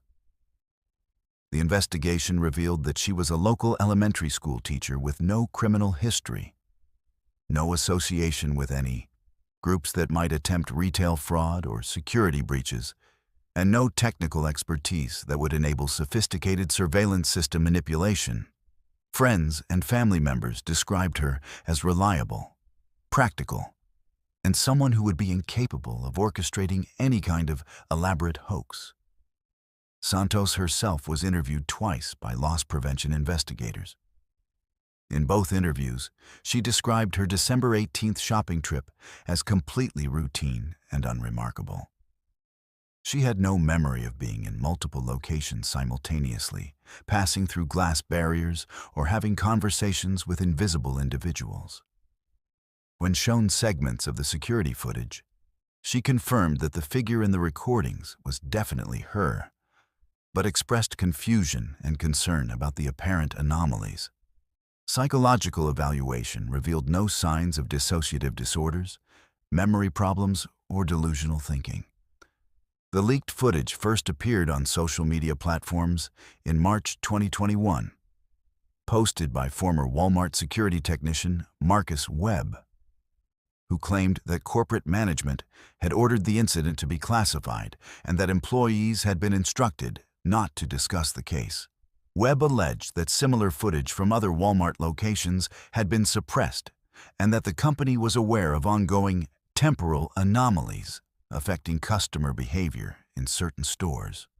Walmart's official response denied any suppression of security footage and stated that the Santos incident was an isolated technical malfunction that had been resolved through equipment upgrades. However, the company's legal department filed cease and desist orders against several websites hosting the leaked footage, citing privacy violations and proprietary security information concerns. These legal actions inadvertently increased public interest in the case and led to widespread speculation about corporate cover-ups. Independent paranormal investigators who analyzed the footage proposed various theories, ranging from interdimensional phenomena to advanced holographic technology. Skeptics suggested that the incident represented an elaborate hoax involving sophisticated video editing techniques, despite the forensic analysis confirming the footage's authenticity. Scientists studying temporal mechanics noted that the apparent simultaneous multiple presence could theoretically result from quantum mechanical effects, though they acknowledged that such phenomena would be unprecedented at the macroscopic scale observed in the recordings. The Santos incident remains one of the most documented and thoroughly investigated cases of apparent temporal anomaly captured on surveillance footage. The combination of authentic video evidence, corroborating witness testimony, and extensive technical analysis has made it impossible to dismiss as simple misperception or fraud. Whether the result of unknown technology, unprecedented natural phenomena, or something beyond current scientific understanding, the footage continues to challenge conventional assumptions about the nature of space, time, and human consciousness in retail environments. Let's move to our 8th story. They say it happened on a foggy October night in 2017, when the autumn mist rolled off the Ohio River and settled over the hills of Point Pleasant, West Virginia, like a gray shroud draped over the memories of this haunted town. The locals will tell you that Point Pleasant has always been a place where the ordinary world grows thin, where the Mothman once cast his shadow over the Silver Bridge, and where strange disappearances have punctuated the town's history like dark punctuation marks in an unfinished story.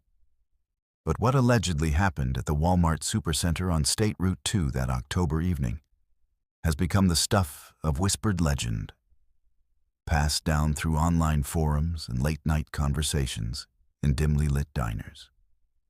According to the story that has taken root in local folklore, a woman named Catherine Mills entered the store sometime around 9:30 p.m. on October 13th, 2017.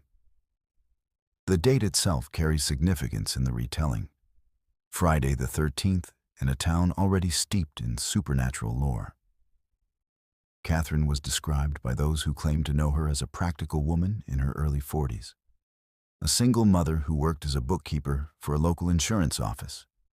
She had driven to Walmart that evening to pick up groceries for the weekend, a routine trip that should have taken no more than an hour. The legend begins with Catherine's entry into the store, captured on the security camera positioned above the main entrance. Witnesses who claim to have seen the footage describe a woman of average height wearing a dark green jacket and carrying a brown leather purse. She appears to select a shopping cart and disappear into the store's interior, following the same path taken by thousands of customers every day. Nothing about her entrance suggested anything out of the ordinary, nothing that would hint at the mystery that was about to unfold. Store employees from that shift, or at least people claiming to be store employees from that shift, have contributed to the growing legend over the years. They describe Catherine as moving through the store methodically, starting in the produce section before progressing through the various departments. She was said to be polite when interacting with staff, asking typical questions about product locations and availability. Several alleged witnesses remembered her asking about the store's closing time, as if she was concerned about completing her shopping before the 11 p.m. cutoff. The story takes its mysterious turn with Catherine's shopping pattern, which multiple supposed witnesses describe as increasingly erratic as the evening progressed. She was allegedly seen revisiting the same aisles multiple times, not as if she had forgotten something, but as if she was searching for items that should have been there, but weren't. Employees claimed she asked about products that the store had never carried, brands that didn't exist, and department layouts that didn't match the actual store configuration.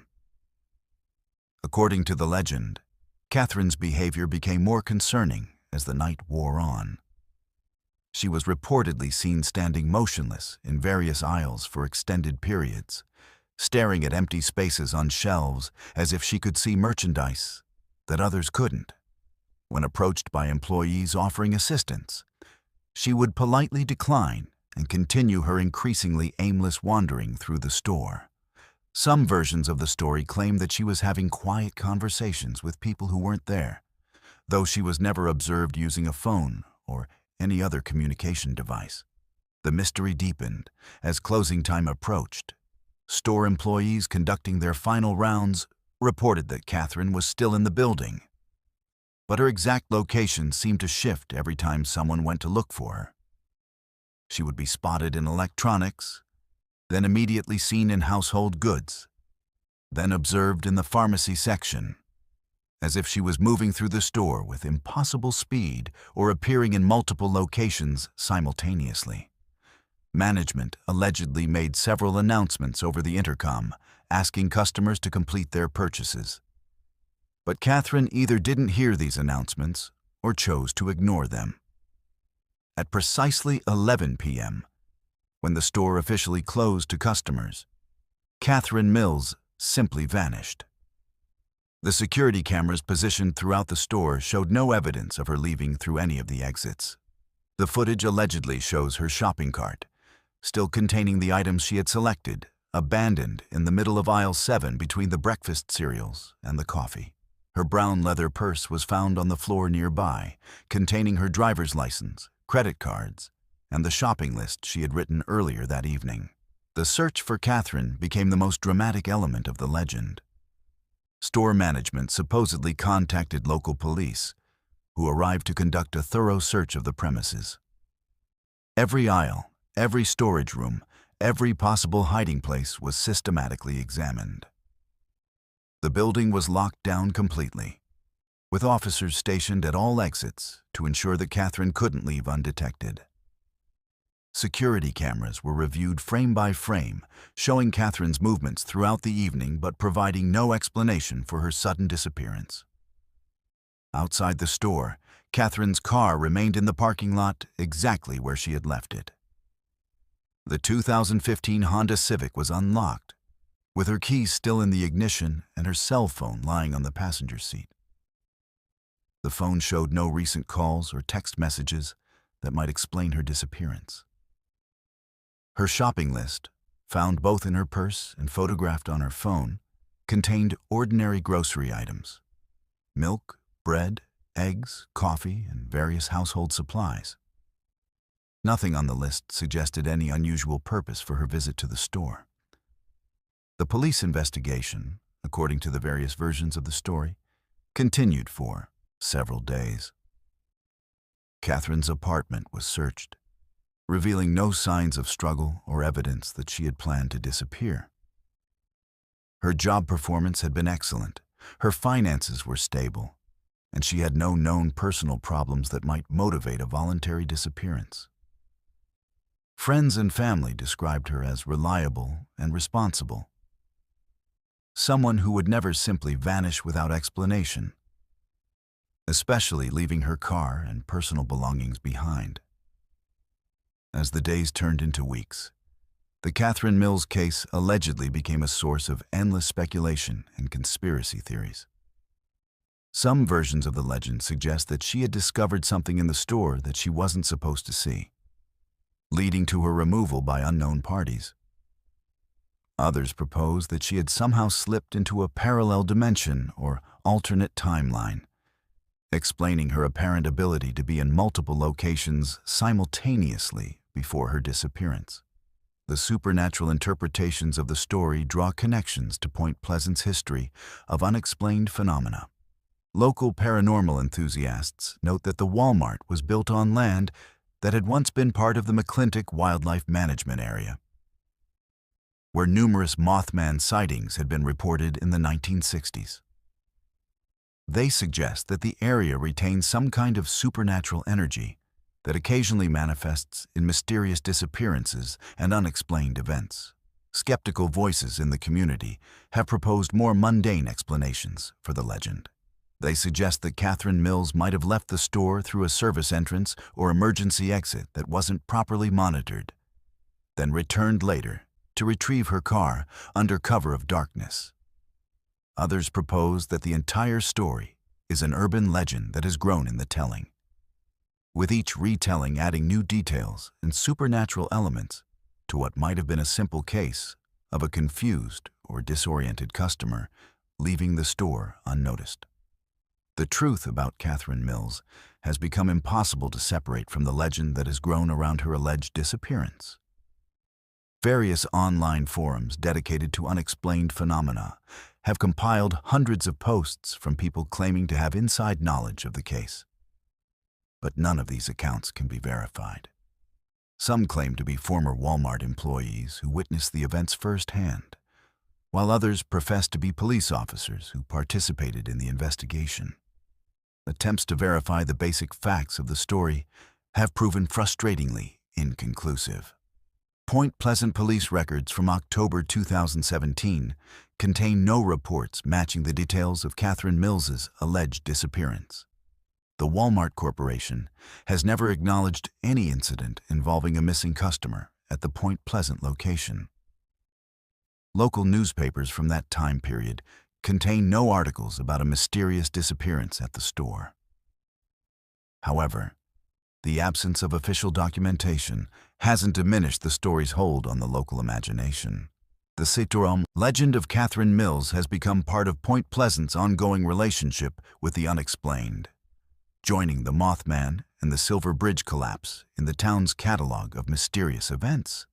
Visitors to the area often ask locals about the Walmart disappearance, and some make pilgrimages to the store, hoping to experience supernatural phenomena themselves. The Catherine Mills legend serves multiple functions in the modern folklore of Point Pleasant. It provides a contemporary supernatural narrative that connects the town's past mysteries to its present reality. It transforms an ordinary commercial space into a site of potential wonder and terror. Most importantly, it preserves the community's identity as a place where the impossible might happen, where the boundaries between the known and unknown remain perpetually blurred. Whether Catherine Mills ever existed, whether she disappeared from a Walmart in Point Pleasant, or whether her story represents the collective, unconscious fears about vanishing into the anonymous spaces of modern consumer culture, the legend continues to evolve. New details are added with each telling, new witnesses emerge from the shadows of memory, and new theories attempt to explain what might have happened on that foggy October night when, they say, one woman walked into a store and simply ceased to exist. The story endures because it taps into fundamental anxieties about identity, surveillance, and the possibility of disappearing without trace in a world that claims to watch and record everything. In the fluorescent-lit aisles of a big box store, surrounded by security cameras and electronic monitoring systems, Catherine Mills allegedly proved that it's still possible to vanish completely, leaving behind only questions and a legend that grows stronger with each retelling. Let's move to our 9th story.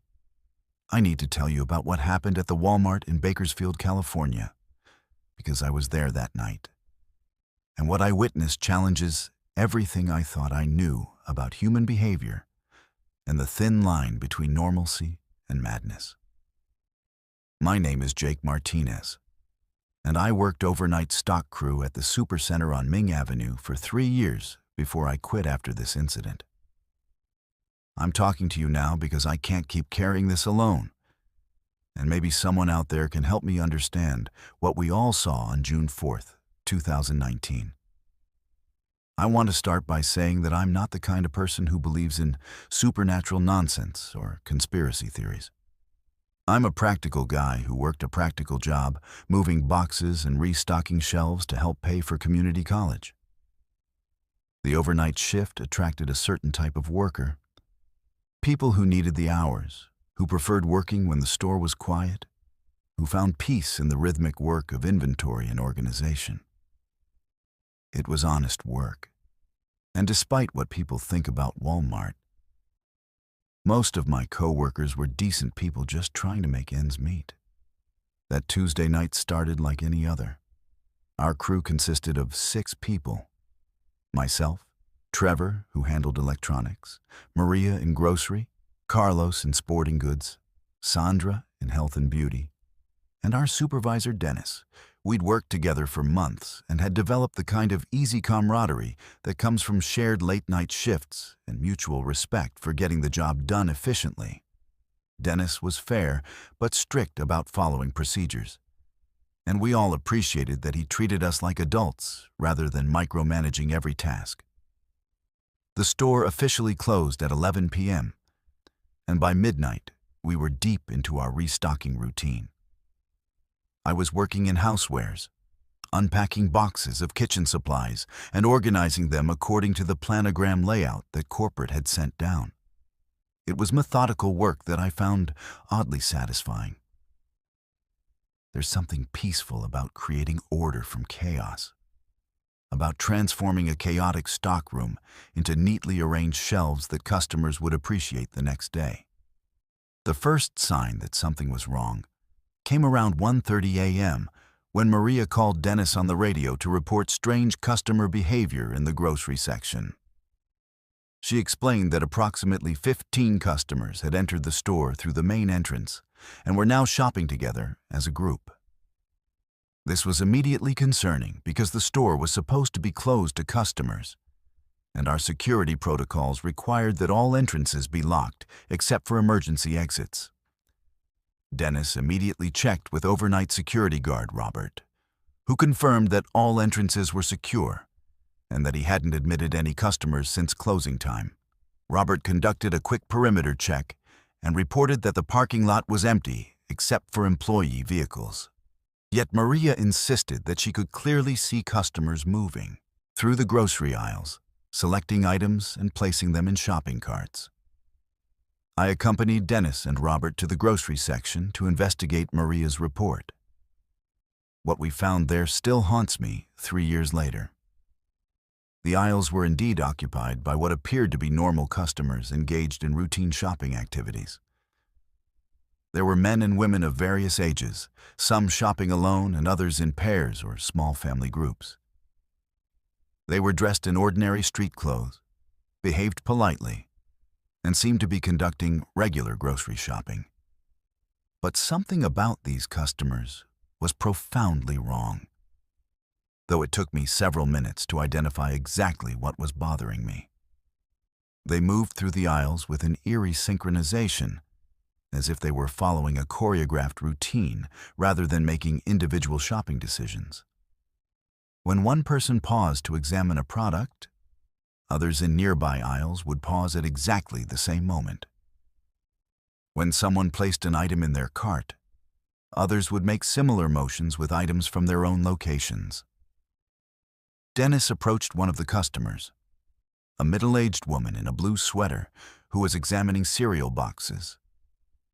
He politely explained that the store was closed and asked how she had entered the building. The woman looked at him with what seemed like genuine confusion and explained that she had come in through the main entrance, which had been open when she arrived. She showed him a shopping list written on notebook paper and asked for directions to the frozen food section. What disturbed me most about this interaction was how normal it seemed on the surface. The woman was polite, articulate, and appeared to be genuinely confused about why we were questioning her presence in the store. She wasn't aggressive or defensive, didn't seem to be under the influence of drugs or alcohol, and showed no signs of mental illness or disorientation.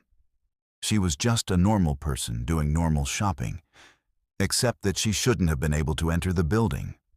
Robert decided to escort the woman to the main entrance to determine how she had gained access to the store. I followed along, curious to understand how our security had been breached.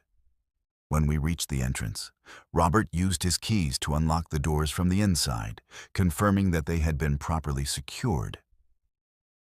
The woman seemed surprised by this and insisted that the doors had been open when she arrived. When asked about her transportation, The woman pointed toward the parking lot and described her car's location and appearance. Robert checked the lot again and confirmed that no customer vehicles were present. When confronted with this contradiction, the woman became visibly confused and concerned. She asked if we could help her find her car, expressing worry that it might have been stolen while she was shopping. Meanwhile, the other customers continued their shopping activities throughout the store, apparently unaware of or unconcerned about the investigation taking place at the entrance. Trevor reported similar customer presence in electronics, where people were examining televisions and cell phones with the same synchronized behavior we had observed in grocery. Carlos found customers in sporting goods, browsing fishing equipment and camping supplies with mechanical precision. Dennis made the decision to call the Bakersfield Police Department, explaining that we had multiple trespassers in the store who claimed to have entered through locked doors and whose vehicles were not present in the parking lot. The dispatcher seemed skeptical of the report, but agreed to send officers to investigate the situation. We were told to avoid confronting the customers directly and to wait for police arrival. During the 20-minute wait for police response, we observed the customers more carefully. Their behavior became increasingly disturbing as we watched. They seemed to be shopping for specific items according to predetermined lists, but their selections made no logical sense. A young man in the electronics section placed 17 identical phone chargers in his cart. An elderly woman in health and beauty collected dozens of bottles of the same shampoo. A family in the toy section gathered multiple copies of the same children's game. Most unsettling was their complete lack of interaction with each other. Despite shopping in close proximity, the customers never spoke to each other, never acknowledged each other's presence, and never displayed any of the normal social behaviors you'd expect in a crowded store. They moved around each other with fluid precision, as if they were following invisible traffic patterns that kept them from colliding or interfering with each other's activities. When the police officers arrived, we led them through the store to observe the customers and explain the security concerns. The officers were initially skeptical, suggesting that we might have forgotten to lock certain entrances or that the customers might be legitimate shoppers who had entered before closing time. However, their attitudes changed quickly when they attempted to interact with the customers directly. Officer Jennifer Walsh approached a man in the pharmacy section who was collecting large quantities of over-the-counter medications. When she identified herself as police and asked for identification, the man looked at her with the same confused expression we had seen earlier. He explained that he was shopping for his family's medical supplies and asked if there was a problem with the products he had selected. When asked for his driver's license, he reached into his wallet and handed her what appeared to be a blank piece of paper. The second officer, Michael Torres, had a similar experience with a woman in the grocery section who was filling her cart with canned goods. When asked about her method of payment, she presented what looked like play money, colorful paper rectangles that resembled children's toy currency rather than legitimate bills or credit cards. She seemed genuinely confused when Officer Torres explained that this wasn't acceptable payment for merchandise. As the police investigation continued, the customers' behavior became even more bizarre. They began checking out at the self-service stations, scanning their items and inserting their play money into the machines as if conducting normal transactions. The machines, of course, rejected the fake currency, but the customers seemed satisfied with their purchases and began bagging their items as if the transactions had been completed successfully. Officer Walsh radioed for additional backup and requested that a mental health specialist be dispatched to evaluate the customers. She explained that while the individuals weren't displaying aggressive behavior or posing immediate threats, their collective delusion about conducting legitimate shopping transactions suggested some form of group psychological episode that required professional assessment. The situation reached its climax around 3:15 a.m. when all 15 customers simultaneously abandoned their shopping carts and moved toward the main entrance. They walked in single file, maintaining the same synchronized behavior we had observed throughout the evening. When they reached the locked doors, they stood patiently, as if waiting for someone to open them. Officer Torres unlocked the doors, and the customers filed out into the parking lot, where they dispersed in different directions, disappeared into the darkness.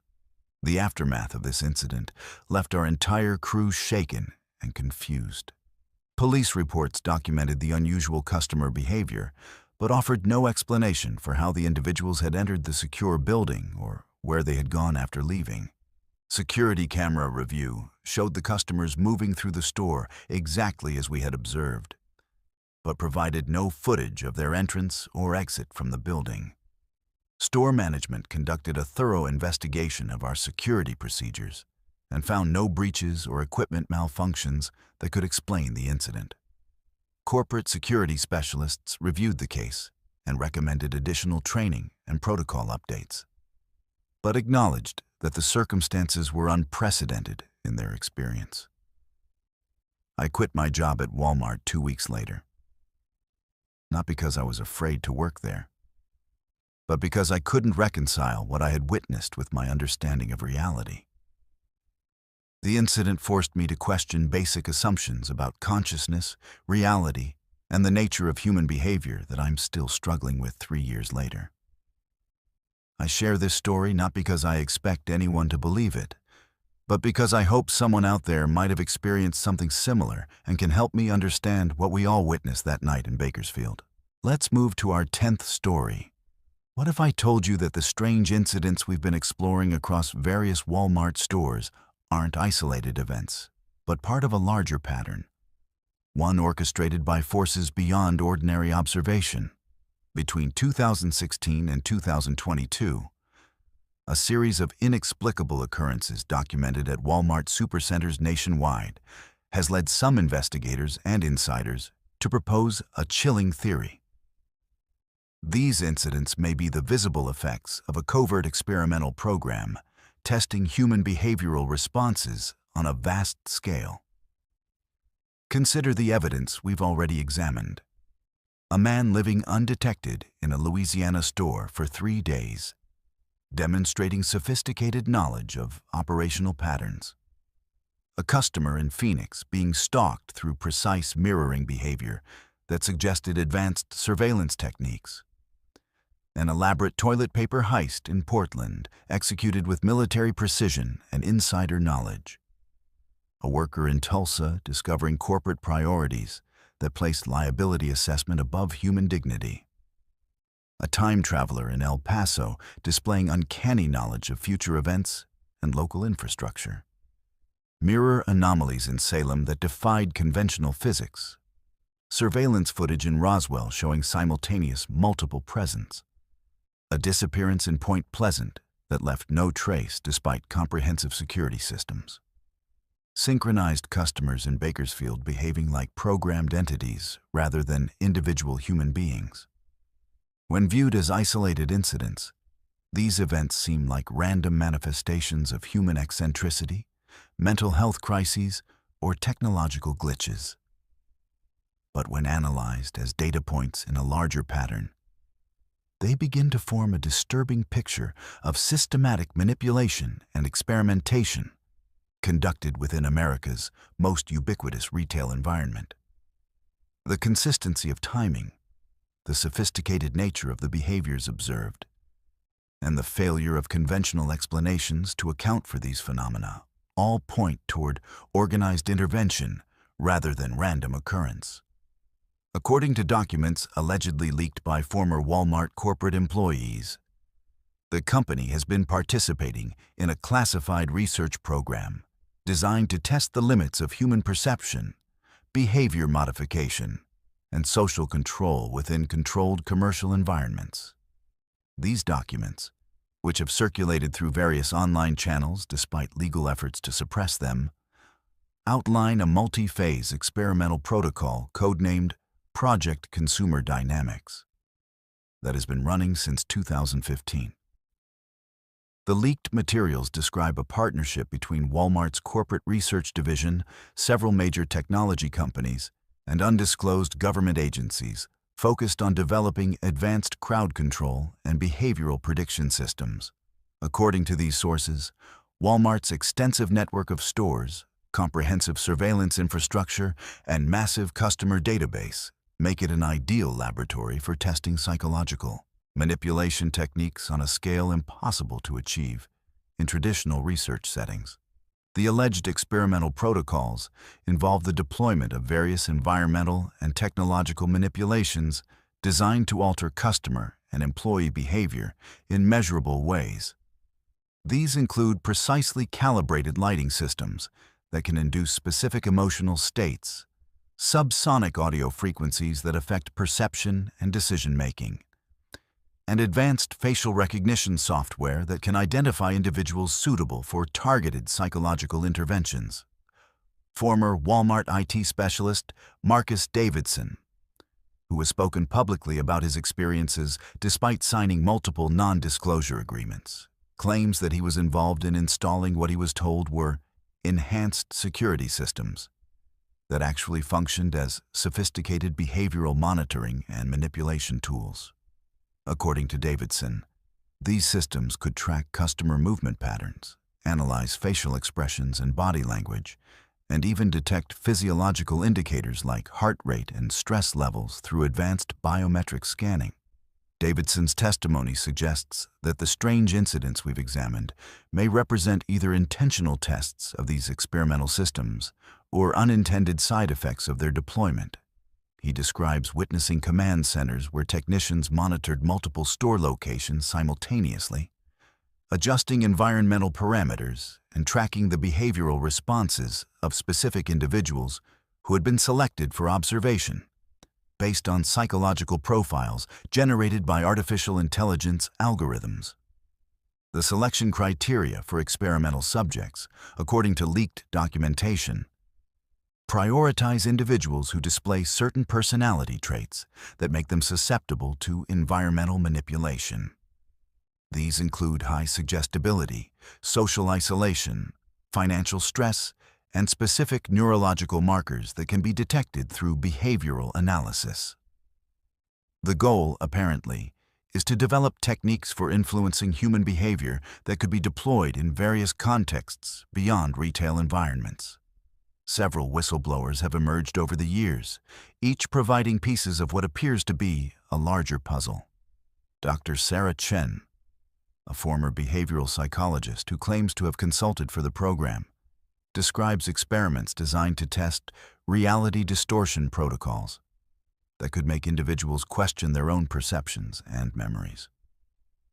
These tests allegedly involved sophisticated holographic technology, electromagnetic field manipulation, and pharmaceutical agents dispersed through air handling systems.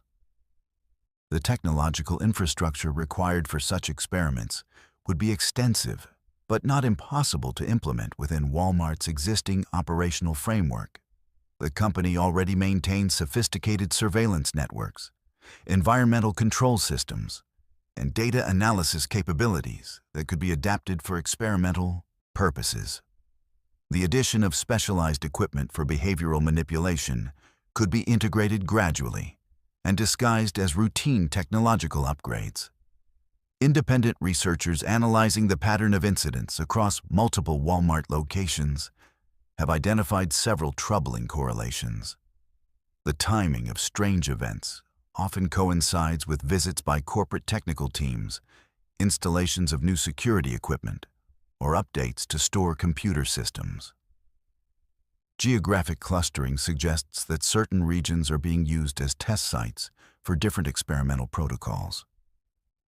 Most disturbing, many of the individuals involved in these incidents report subsequent changes in their behavior, memory, and perception that persist long after their Walmart encounters. The psychological profiles of affected individuals also show remarkable consistency. Many are people experiencing life transitions, financial difficulties, or social isolation, circumstances that would make them particularly susceptible to environmental manipulation and less likely to report unusual experiences or be believed if they did. This suggests a systematic targeting process rather than random selection of experimental subjects. Corporate responses to questions about these allegations have been consistent but revealing. Walmart's official statements categorically deny any involvement in behavioral experimentation, while simultaneously invoking legal protections for proprietary research and development activities. The company's aggressive pursuit of legal action against whistleblowers and its efforts to suppress leaked documentation suggest that significant resources are being devoted to maintaining secrecy around these activities. The broader implications of a coordinated Walmart experimentation program extend far beyond retail operations. If a major corporation can successfully deploy advanced behavioral manipulation techniques within commercial environments, the potential applications for political control, social engineering, and mass persuasion become virtually limitless. The American public could be unknowingly participating in the development of technologies designed to undermine their autonomy and free will. Moreover, the success of such a program would demonstrate that large-scale human experimentation can be conducted in plain sight, disguised as normal commercial activities and protected by corporate secrecy and legal intimidation. This would represent a fundamental violation of ethical research principles and informed consent requirements that have governed human experimentation since the post-World War II establishment of international research ethics standards. The evidence supporting the Walmart experimentation theory remains largely circumstantial, consisting of leaked documents of questionable authenticity, anonymous whistleblower testimony, and patterns that could be explained by coincidence or confirmation bias.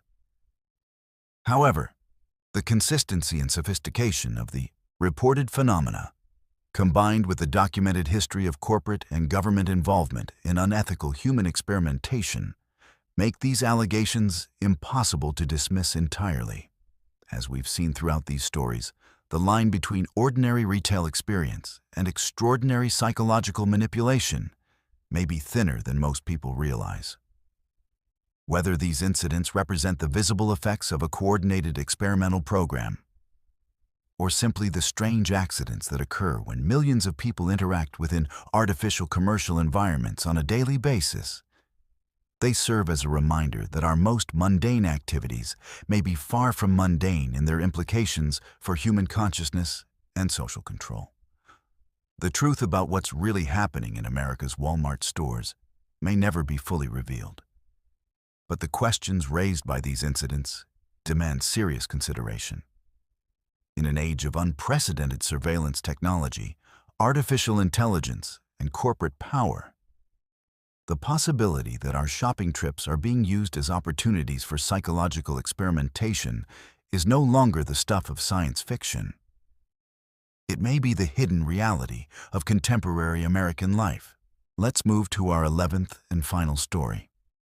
Just last month, in July 2025, a leaked internal document from Walmart's corporate headquarters in Bentonville, Arkansas, sent shockwaves through the retail industry and transformed everything we thought we knew about the incidents we've been exploring. The 47-page classified report, stamped Confidential Project Nexus, was anonymously delivered to investigative journalist Sarah Chen of The Washington Post, revealing the horrifying truth behind years of unexplained occurrences at Walmart stores across America. The document, authenticated by multiple digital forensics experts, outlines a comprehensive behavioral research program that has been operating within Walmart stores since 2018. Project Nexus, as it was codenamed internally, represents the largest covert human experimentation program conducted on American soil since the CYA's MKULTRA experiments of the Cold War era. The difference is that instead of operating in secret government facilities, These experiments were conducted in plain sight, disguised as routine retail operations in stores visited by millions of unsuspecting customers. According to the leaked materials, every single incident we've examined tonight was not a random occurrence, but a carefully orchestrated experiment designed to test the limits of human perception, behavior modification, and social control. The man who lived undetected in the Louisiana store for 3 days wasn't simply a desperate individual seeking shelter. He was a paid test subject whose mission was to evaluate security vulnerabilities and staff response protocols. The sophisticated knowledge he displayed of store operations wasn't the result of careful observation, but training provided by Walmart's Behavioral Research Division. The Phoenix stalking incident was revealed to be a test of mirror psychology techniques, where trained operatives were instructed to mimic customer movements, to study stress responses and decision-making under perceived threat conditions. The elaborate toilet paper heist in Portland was actually a proof-of-concept operation designed to test insider threat scenarios and employee loyalty during crisis situations. The perpetrators weren't desperate, unemployed workers, but professional consultants hired to execute a scenario that would generate specific psychological responses in both staff and customers.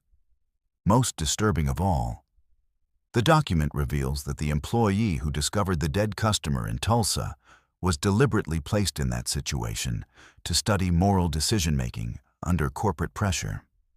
The delayed emergency response wasn't a result of callous management priorities, but a controlled variable designed to test how long an employee would prioritize human dignity over corporate authority. The incident was orchestrated to generate maximum psychological trauma while maintaining legal protection for the company. The leaked materials contain detailed profiles of every individual involved in these incidents, including psychological assessments, financial histories, and predictive behavioral models that were used to select them as experimental subjects. The selection criteria prioritized people who were socially isolated, financially vulnerable, or experiencing personal crises that would make them less likely to report unusual experiences or be believed if they did speak out. Project Nexus operated through a network of specialized contractors, academic researchers, and government agencies that provided both funding and technological support. The document references partnerships with the Department of Homeland Security for crowd control research, the National Institute of Mental Health for psychological manipulation studies, and several major technology companies for advanced surveillance and behavioral modification systems. The technological infrastructure deployed for these experiments was far more sophisticated than anyone had imagined. Stores were equipped with subsonic audio systems that could induce specific emotional states, electromagnetic field generators that could affect cognitive function, and advanced holographic projection systems that could create the temporal and perceptual anomalies reported by customers and employees. The mirror distortions in Salem weren't supernatural phenomena, but the results of experimental augmented reality overlays designed to study psychological responses to reality distortion. The Roswell security footage showing impossible simultaneous appearances wasn't evidence of paranormal activity, but documentation of holographic projection tests designed to evaluate how people respond to experiences that challenge their understanding of physical reality. The Synchronized customers in Bakersfield weren't suffering from a collective mental health episode, but were actors hired to test crowd influence techniques and employee response to mass unusual behavior. Even the Point Pleasant disappearance, which seemed like an urban legend, was revealed to be a carefully staged event designed to study information propagation and myth creation in small communities. Catherine Mills was a real person, but her disappearance was a controlled extraction performed to test how quickly and accurately information about unusual events would spread through local social networks. The document details the extensive psychological profiling that went into selecting store locations for different types of experiments. Salem, Massachusetts was chosen for the mirror experiments because of the community's historical association with supernatural phenomena, making residents more likely to accept paranormal explanations for unusual experiences. Roswell, New Mexico was selected for reality distortion tests because of its UFO folklore and population already primed to believe in extraordinary phenomena. Project Nexus involved hundreds of researchers, technicians, and field operatives across multiple departments within Walmart's corporate structure. The program was compartmentalized so extensively that most participants believed they were working on separate, legitimate research projects focused on customer experience optimization, loss prevention, or operational efficiency. Only a small group of senior executives and project directors had complete knowledge of the program's true scope and purpose. The leaked materials reveal that the ultimate goal of Project Nexus extended far beyond retail optimization. The research was designed to develop techniques for large-scale behavioral modification that could be applied to political campaigns, public health initiatives, and social control programs. Walmart's extensive network of stores provided an ideal laboratory for testing these techniques on diverse populations without detection or consent. The financial investment in Project Nexus was staggering, with the document showing expenditures exceeding $2.3 billion over 7 years. The funding came from a combination of Walmart's internal research budget, government grants, and payments from private technology companies seeking to develop and test behavioral modification technologies. The return on investment was calculated not just in terms of increased sales and operational efficiency, but in the value of behavioral data and manipulation techniques that could be licensed to other organizations. The psychological impact on unwitting experimental subjects was extensively documented, but deliberately ignored by project leadership. Follow-up studies showed that many individuals who experienced Project Nexus interventions suffered from persistent anxiety, paranoia, and difficulty trusting their own perceptions. Several subjects required psychological treatment for trauma-related symptoms, while others reported long-term changes in their behavior and decision-making patterns. The document includes transcripts of internal meetings where ethics concerns were raised and systematically dismissed. Legal departments worked to ensure that all activities remained within technical compliance with federal regulations while violating the spirit of informed consent and human subjects protection. Risk assessment teams calculated the potential costs of exposure against the benefits of continued research, concluding that the program should continue with enhanced security measures. Perhaps most chilling of all, the leaked materials reveal that Project Nexus was not a completed program, but an ongoing operation that has expanded to include online retail platforms, mobile applications, and smart home devices. The techniques developed and tested in physical stores are now being deployed across Walmart's entire digital ecosystem, affecting millions of customers who have no awareness that their online shopping experiences are being manipulated for research purposes. The leak has triggered congressional investigations, class action lawsuits, and international scrutiny of American corporate research practices. Walmart's stock price plummeted by 23% in the days following the document's publication, and several senior executives have resigned amid the growing scandal. The company's official response has been to deny the authenticity of the leaked materials while launching an internal investigation to identify the source of the leak. For those of us who have been following these strange incidents over the years, the Project Nexus revelation provides answers to questions we didn't even know we should be asking.